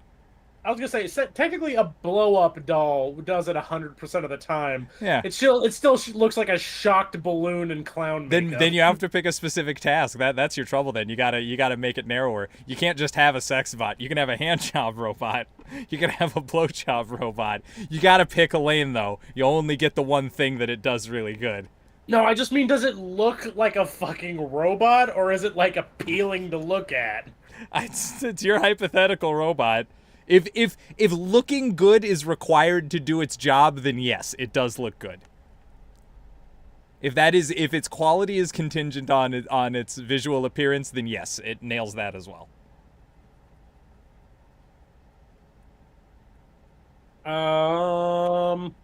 You know what? The more I think about it, the more Sexbot is a stupid answer, because I'm just thinking, I could just figure out a robot that does a task really well, that pays well, and then just have a robot that works for me. Oh, yeah, that's true. Absolutely. You could just have it so. What? You could just have it so. Yeah. Yeah, like that. I mean, I guess I could just have a sex bot that goes out and works really well. Yeah, yeah, that feels so much worse. Yes. That's Well, like it's a completely hypothetical answer, and there's no I can't truly stand on any real philosophical grounds, but it does feel awful. like that Family Guy joke of like, I defy you to explain why this is wrong. It's like you just own a robot that goes out and does that for work, and then somehow you make money off of it. Yeah, that does sound terrible if it wasn't a robot. I know. Like that's what I'm saying. Like I get it. I can't justify it. There's no backing it up. I think My it's main because question then would be, does it have a card reader, or does it take money like a vending machine? my thing is like if I think specifically something about sending it out in the world seems sad. It's just like if you're a robot that's really good at one thing and you're just like get out there champ and do it. Like, I don't know. I feel like I'd want to pick a robot that does something around my house. Just that way I just can be I don't know. I feel like I need to be in a support role. Like there's a lot that a robot can't do. I want to just loose. No, but also it would come home every day. Yeah, I know. Yeah, no, it's completely a feeling. It's not a. There's no But also it would logistical probably issue. just get the shit kicked out of it like a Boston Dynamics robot. That's also possible. Yeah, people are horrible. If I needed to send a robot out in the world, then I want it to be a killbot whose job is to do sweet karate on people who try to knock robots over. Okay, I got it. If I had a robot that could do any one thing and it does it well, I would have one that invests and trades on the stock market for me. Oof. All right. Yep. That is a fucking strong answer. That is a And strong then with all answer. the money, I would buy a really great sex robot. Top of the line. Not as good as my finance robot, but we settle in the air. We got to live within our means. And if we're gonna specify, fuck, I'm getting the Beachmaster 9000.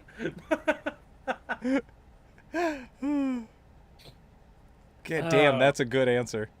I hadn't even thought about it The as like first a way to part, I make money. assume. What's Yeah, that? the first half, I assume, not the second half. I mean, sure. Live your dream. Live your bliss. Um, Live your truth. yeah, live your truth. Whatever your best life is. Shit, yeah, that's really good. I'd like to think my best life doesn't involve a sex robot. I would love a robot that cooks. That would be amazing. I want a cooking robot way more than I want a sex robot, if I'm being honest. And that is not because I don't want a sex robot. That's not even a factor. That's not even in contention here. It just the idea of being able to like to just be like, you know what I'd like today? Robot, make me a meatloaf dinner, a side of potatoes and corn at like 8. And then my robot would be like, you got it, or whatever robots do. And then I just have like a nice, well-made, home-cooked meal. But you did say it doesn't leave the house, though, right? Yeah, I would keep it around. I mean, if it wanted to leave, it could. Like, Like, you'd have to go get the ingredients every Yeah, time. yeah, I probably would. I'd bring the robot with me. I don't want it to have to be a shut-in. Oh, I'm sorry. I mean, I assumed that we both were under the assumption I could go out with the sex robot. Yeah, of course you can go. Of course. What's I even the would point of a stand sex there with robot my if you can't walk big around with it? wide-brimmed hat and pimp cane. You can the amount of I told you so's you could deliver out into the world if you had a legit sex robot. Just fucking just like, oh yeah? Oh yeah?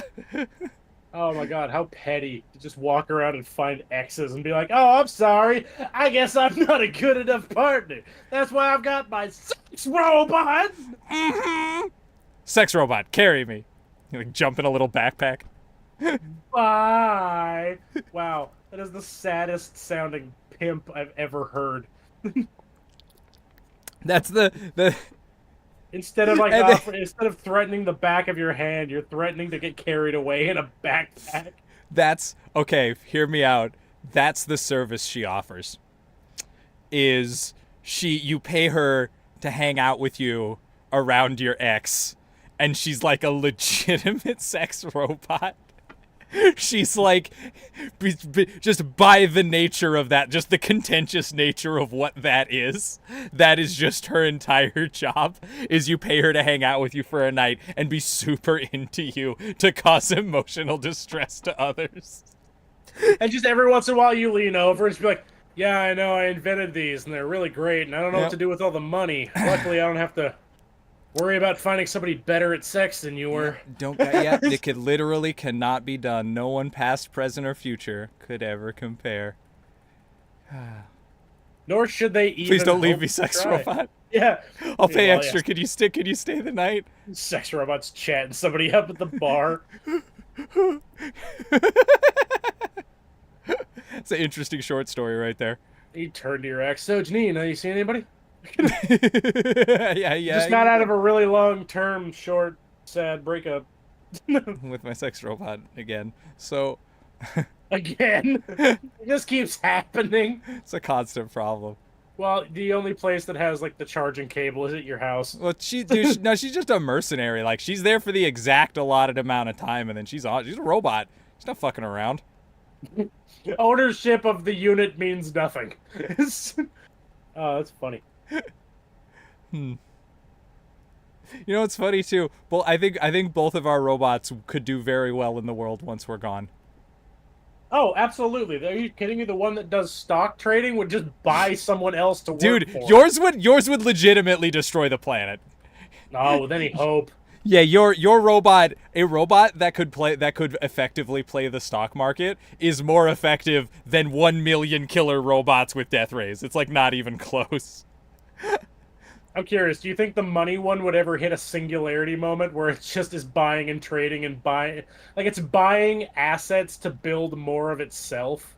I don't even know if it could like I feel like it would get to a point where it owned everything and there's no one to like buy or sell to anymore, but it would need like, oh my god, it's such a nightmare. Okay, yes, it would become like the one, it would have all the money, but it still needs to play finances cuz that's the thing that it wants to do. So it would then by necessity, now that every other business is gone, the only viable ones to invest in are just random businesses because they are all unlikely to succeed. So your robot just becomes capitalism. It just becomes the machine that decides what business is worth existing. Like a cold, calculating monster. Does it wait for humanity to create a new default bankrupted system of economics where like no, I don't think it gold is has to gone, because the it has dollar equity in is- every business. It just, all money would still be its money. It would just be playing chess with itself. It would be investing in businesses to see if they could potentially defeat the ones it already invested in so that it could throw them to the cold and invest in a new one. Even when I don't pick the sex robot, I somehow get the one that masturbates.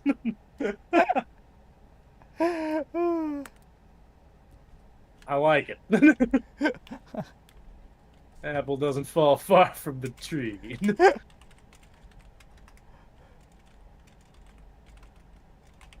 There we go. Back to my business. I have made very little progress with this drawing today. Almost none, almost none. Made a couple scribbly doodles, undid all my work. Nobody knows my pain. All right. Here's a thematic one. What are the 4 horsemen of your apocalypse? Of my apocalypse? You have chosen to end the world. Oh, like they work for me? They're not Yes. the 4 horsemen that specifically come to ruin my life? No. They work for you. They represent the things that you want to destroy humanity, I guess. Perhaps they're emblematic of the sins that you want for the reasons you want humanity destroyed. Maybe they're just, I don't know. Maybe they just work for you and you picked a theme you liked. What are your 4 horsemen? Let's see. Well, let's see. I'm trying to figure out what sends me over the edge that I want to destroy humanity.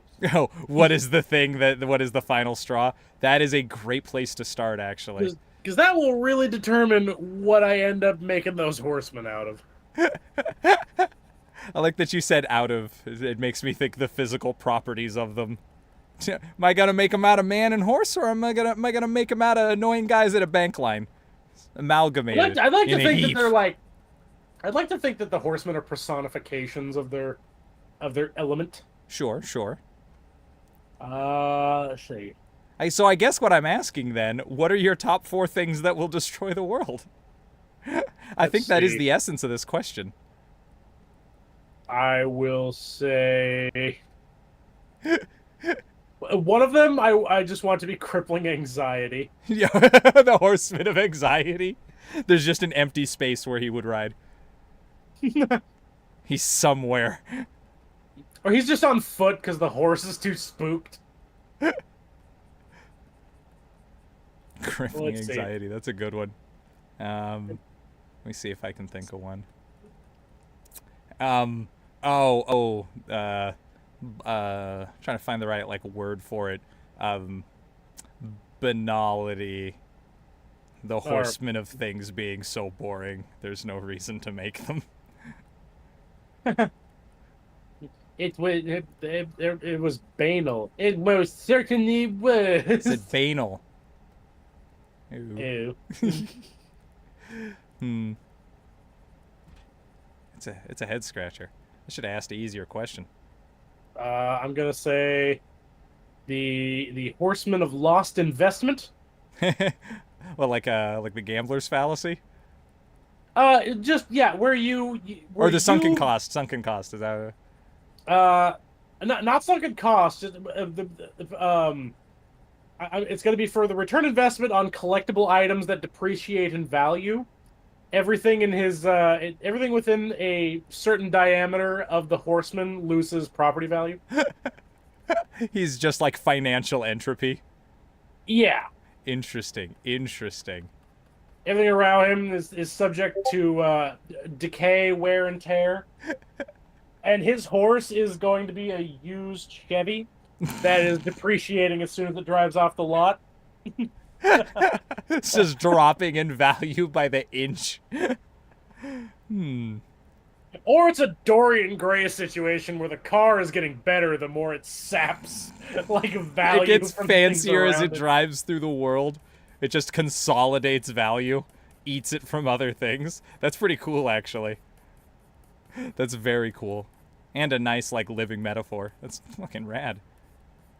Oh, damn. I think a third one was going to be the Horseman of Sexual Dysfunction. Because, I mean, there are only 2 things that motivate people. It's fear and sex. And when one of those goes, people lose their motivation. Well, 50% of us. Well, yeah.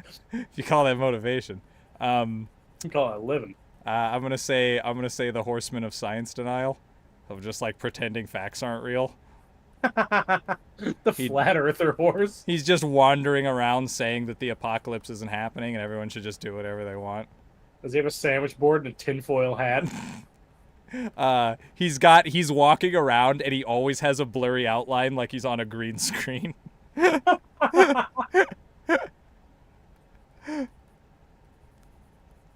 like a ticker tape news message under him that just spits out random wackadoo conspiracies. So let's see, what do I got here? I've got. I'm gonna say my third horseman is just gonna be the Horseman of Ass Mad. It's just fucking. I truly believe if this world ends, it's gonna end through stubborn dickishness rather than any specific decision by us as a populace. I think no matter what you think the end of the world is gonna be, it's probably gonna be because somebody couldn't just fucking nut up and shut up and admit they were wrong. So the Horseman of Ass Mad. My last one, I was honing in on somehow the concept of losing online anonymity. Doxing? Yeah, the Horseman of Doxing. The Horseman of Doxing? Oh, fuck. You're now held responsible for every dumbass, ass backwards, mouth vomit thing you've ever typed. Man, you know what I was thinking the other day? In that same vein... Take my socks off. It's getting warm. I was thinking about the other day how different traffic would be if we didn't have roofs on our cars. Like if there wasn't like 2 hard shells between you and everyone who's pissing you off on the road. I just think we'd be a more polite society. Imagine if all interactions, if there was never an interaction that could be done over the phone or the internet, it all had to be face to face. I bet people would really shape up. Yeah, probably. Working in a call center, I'm pretty sure I wouldn't have gotten quite as many dickheads on the phone. Yeah. I think you would definitely create a bunch of new problems, but people would 100% be a lot nicer. That is a fact. That is a factoid. There's a factoid, The robot Jackoid. version of a fact. Take that to the bankoid. Let's see. What did I have? Okay, I had blandness, science Botulism, denial, huh? and ass mad.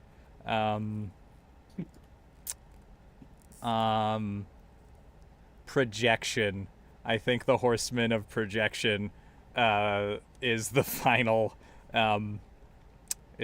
horseman of assuming that the thing that's wrong is the thing that's wrong with everybody but you. I think Just know that's your issue, not mine. yeah. I don't even know where you're getting that from. Wait, what was your number 4? Did I miss it? Doxing. Doxing, that's right. The Horseman of Doxing. Yeah, my 4 were fuck, what was it? I'm trying to remember the first one. Fuck, I can't remember either. What was it?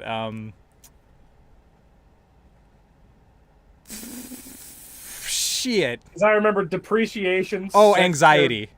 Crippling anxiety, depreciation, sexual dysfunction, and doxing. And doxing. You know what we could take away from this is we both have our issues with internet culture. Oh well, yeah, the 4 horsemen that are out, you know, of legend wouldn't do dick nowadays. Freaking famine coming around, like, what are you gonna do? I've already been through the pandemic. Good one, candy ass. Loser. Yeah.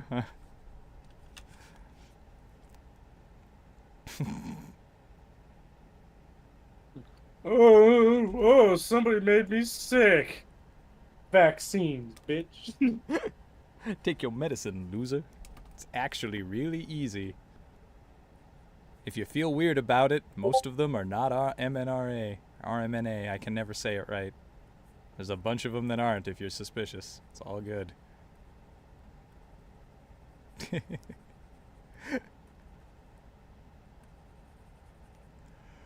I'm also just putting a short together right now. Oh, no problem. I'm drinking coffee.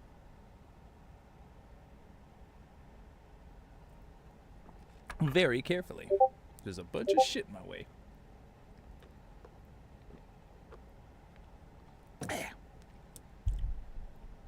Bump my microphone. Everybody's blowing me the fuck up.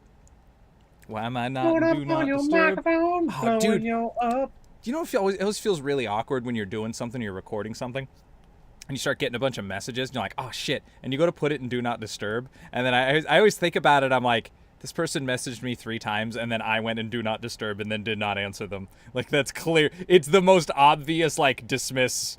Like, I don't want to talk about. I just Dismiss all. I don't want to. We're fine. Yeah. So even when you have like a legitimate reason, it feels very impolite.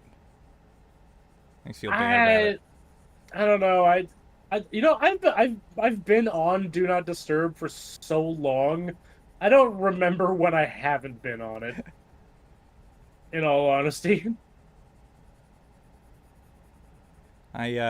Makes me, even though there's no fundamental difference between Do Not Disturb and Invisible, which is where, yeah, I usually stay in Do Not Disturb or Invisible or just kind of, you know, obfuscated.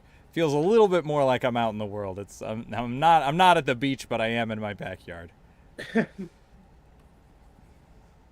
For mine, I just always forget that Discord will bleep bloop while I'm in the middle of a recording. Yes. And I'm like, shut up! Shut up! Yeah, it's very annoying. Start getting alerts and shit. Damn it, that's one of those voices from that thing that always gets me. Shut up! Sitting in church. I forgot what I was gonna say. Shit. I wish I could fly. Oh. So the Discord thing. So at doing this, I need to be able to hear things pop in, because I'll get zoned into what I'm doing, or it'll be quiet, and then somebody will jump in and scare the fucking pants off of me. Oh, you'll get like a shunk. Don't want that to happen. Meep moop. Ah, shut up, you. Yeah, I'm just not like I normally I join into Discord calls and there's already something kind of raucous going on, and I used to like people jumping in on me, so it still startles me. I'm a very mousy individual. It's very easy to fucking spook me. Good to know. I already knew that, but it's still good to know. Useful information either way. Take it home with you.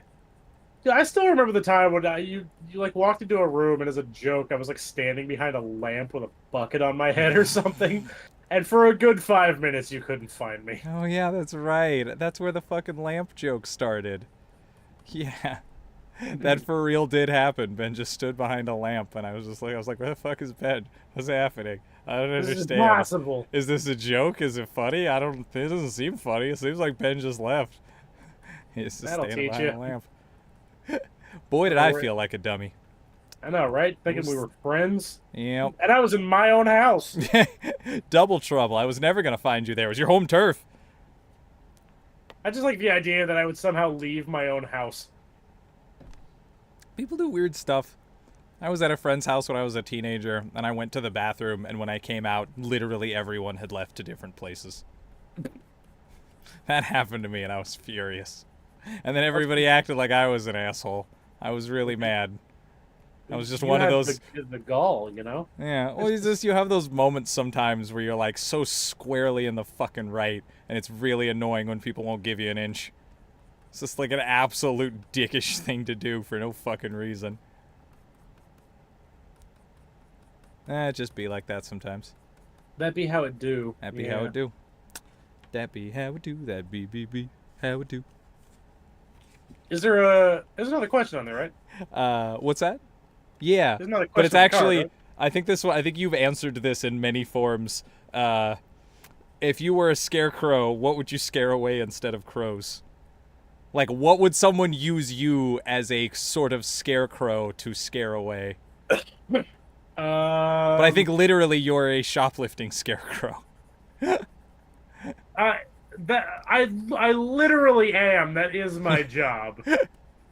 But in But a grander sense, to the Ben that lives in the real world, not just the one that lives at work. What would you scare away?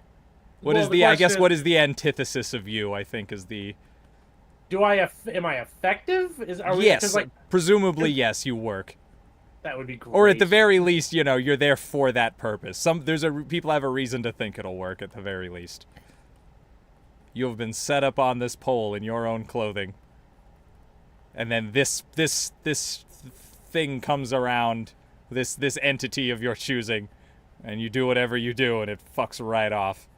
I'm gonna go with the funny self-deprecating answer, and I'm gonna say eligible romantic partners. I knew I shouldn't have given the boogity boogity. It just seems so funny when I do it. Just somebody coming over like, "Hey, big sailor, how you doing today? My dick smells funny." And out.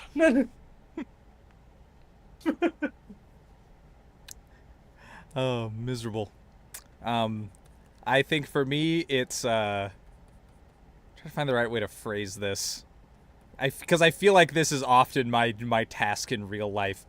Like you know how some people, fuck, I don't know the right way to say this.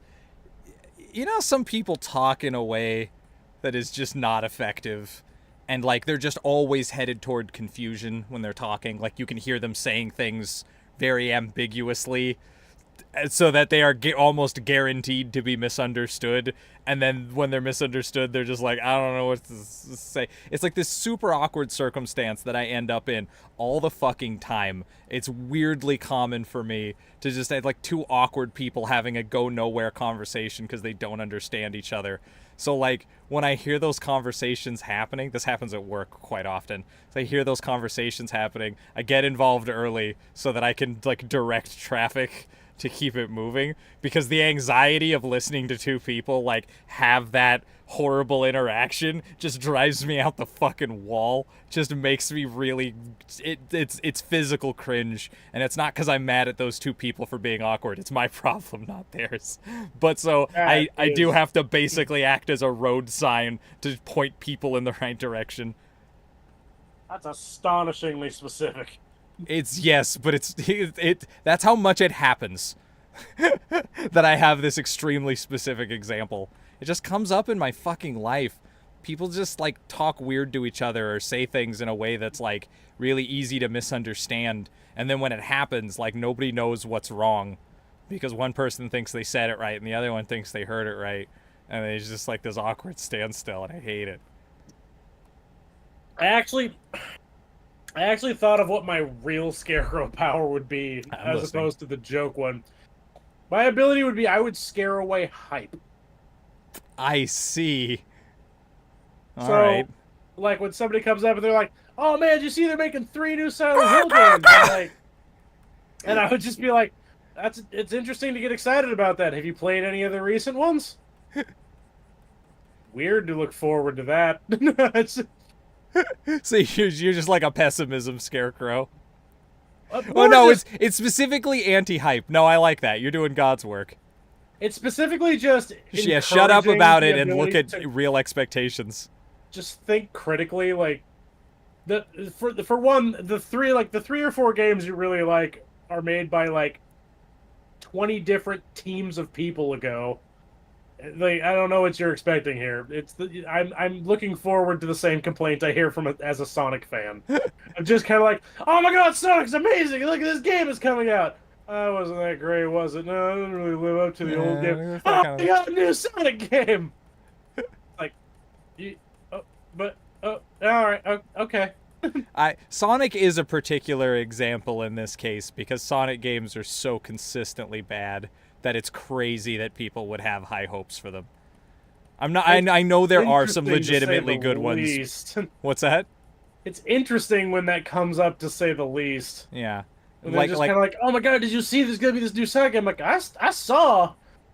I don't know what you I, saw, but I mean, we saw the same thing, and I remember what the last one was like, and then the one before that, and I remember who's in you know, I remember who's at the head of this particular ship.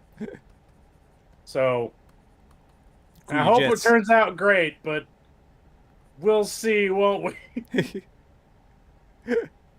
You must be at least this cautiously optimistic to continue.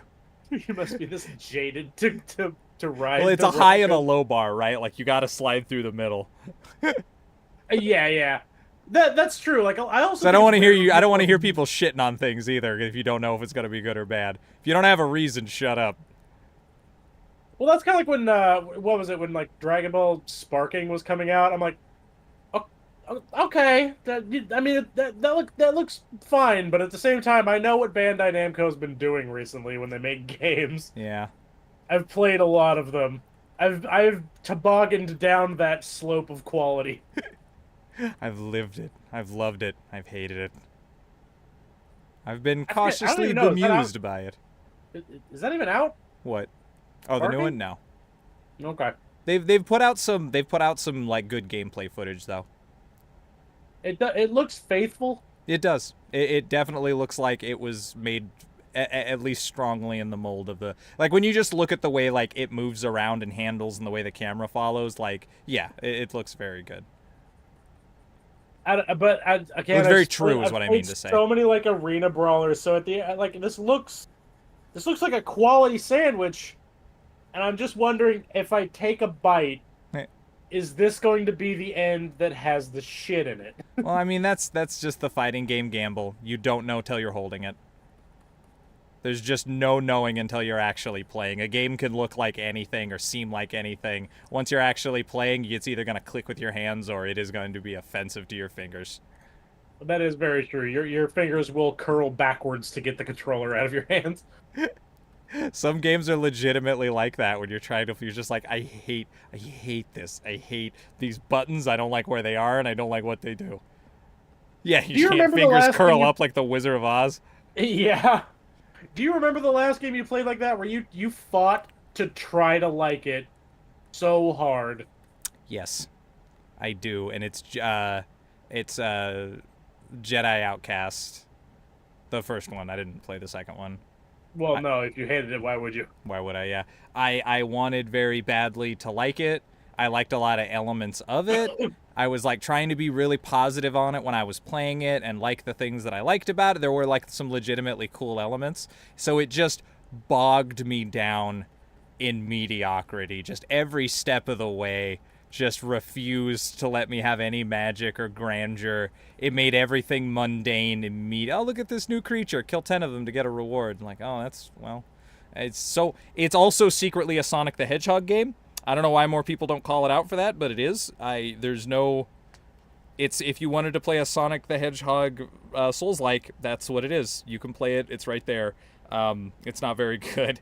It also, like, punishes you for trying to solve puzzles differently. Like, it has a very specific way it wants everything done, and clever solutions are just met with being punched in the face.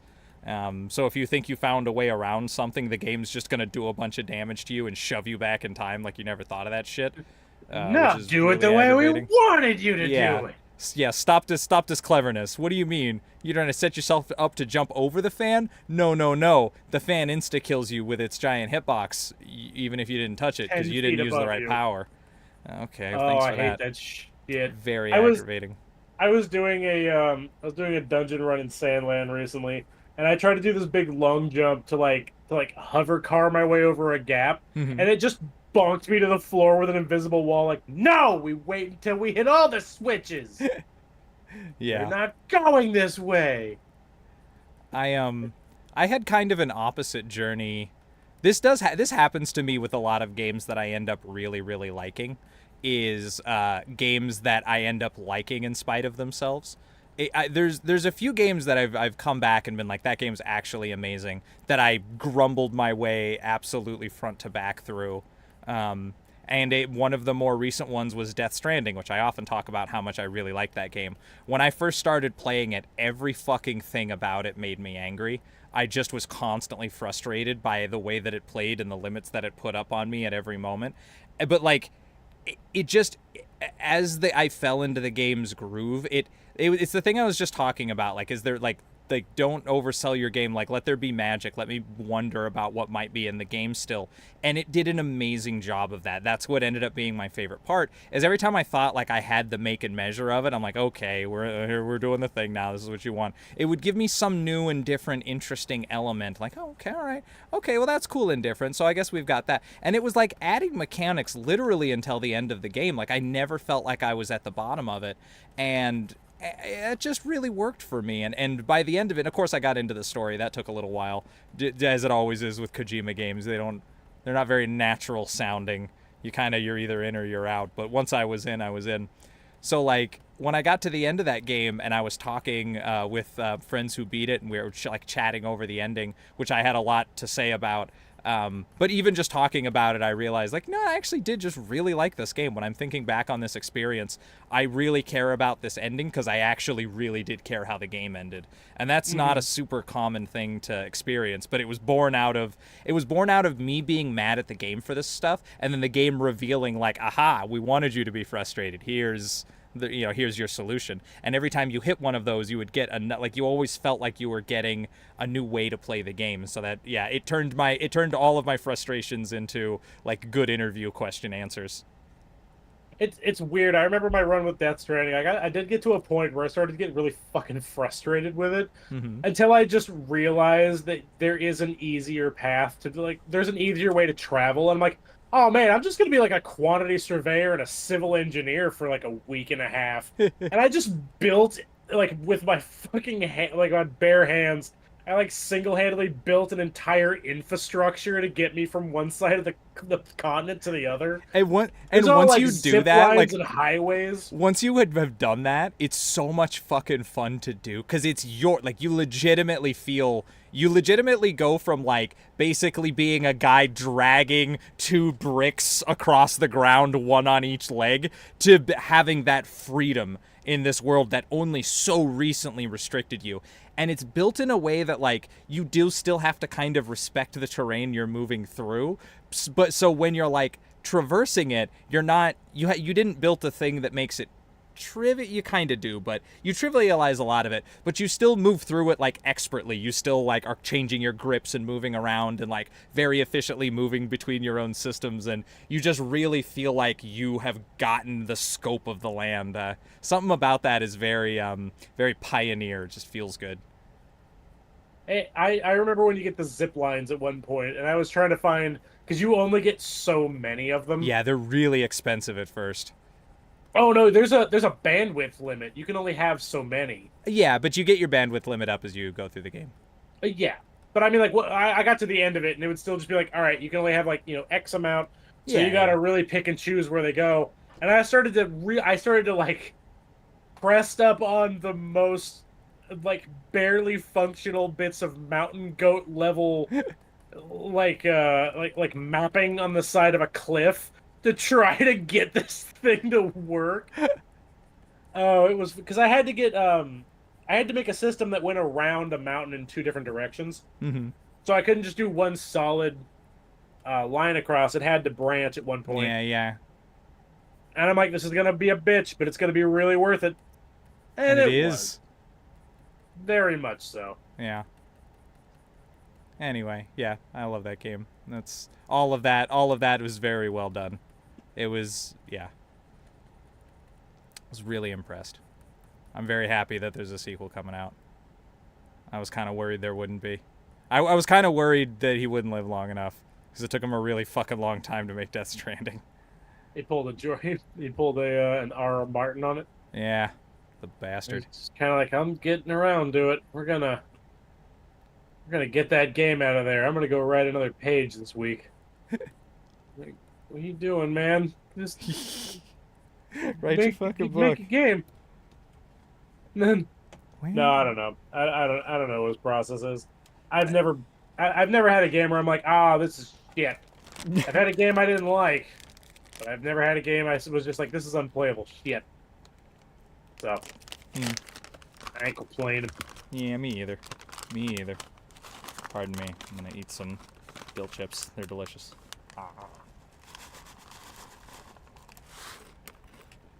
Dill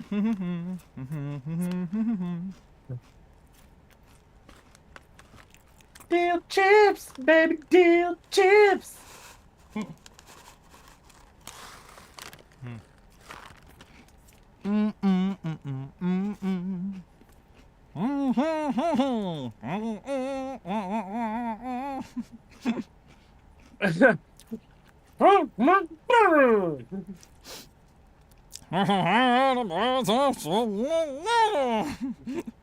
is strange to do. That is a weird feeling in the throat.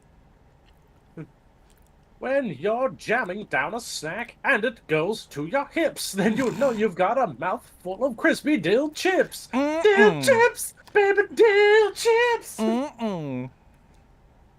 Dill chips, baby. Dill chips, they're very small crisps. Dill chip, baby. Dill chips, that's the real twist. I've got me a snack bar, it's as big as a whale. And I'm gonna eat by the pail. Everyone come down for dill chips.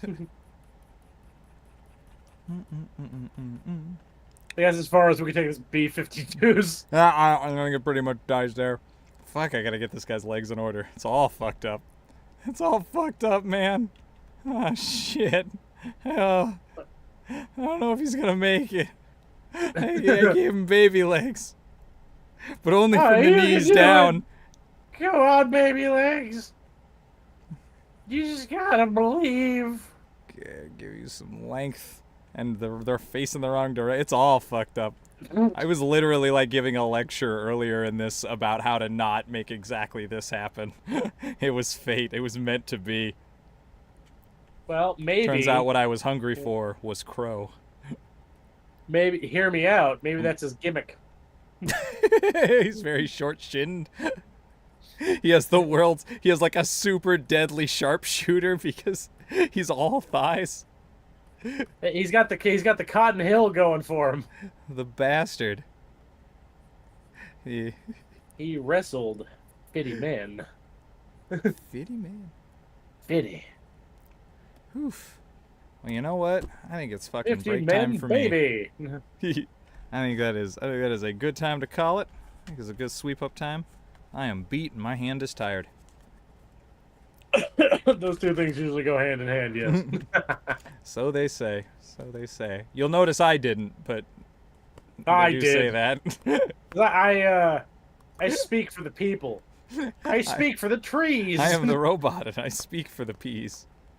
Speak for the trolls? I don't know. Man, I'm hungry. I know. That is when it. the Go. song breaks down and you just admit you're hungry. Just fucking hungry. All right, then we break.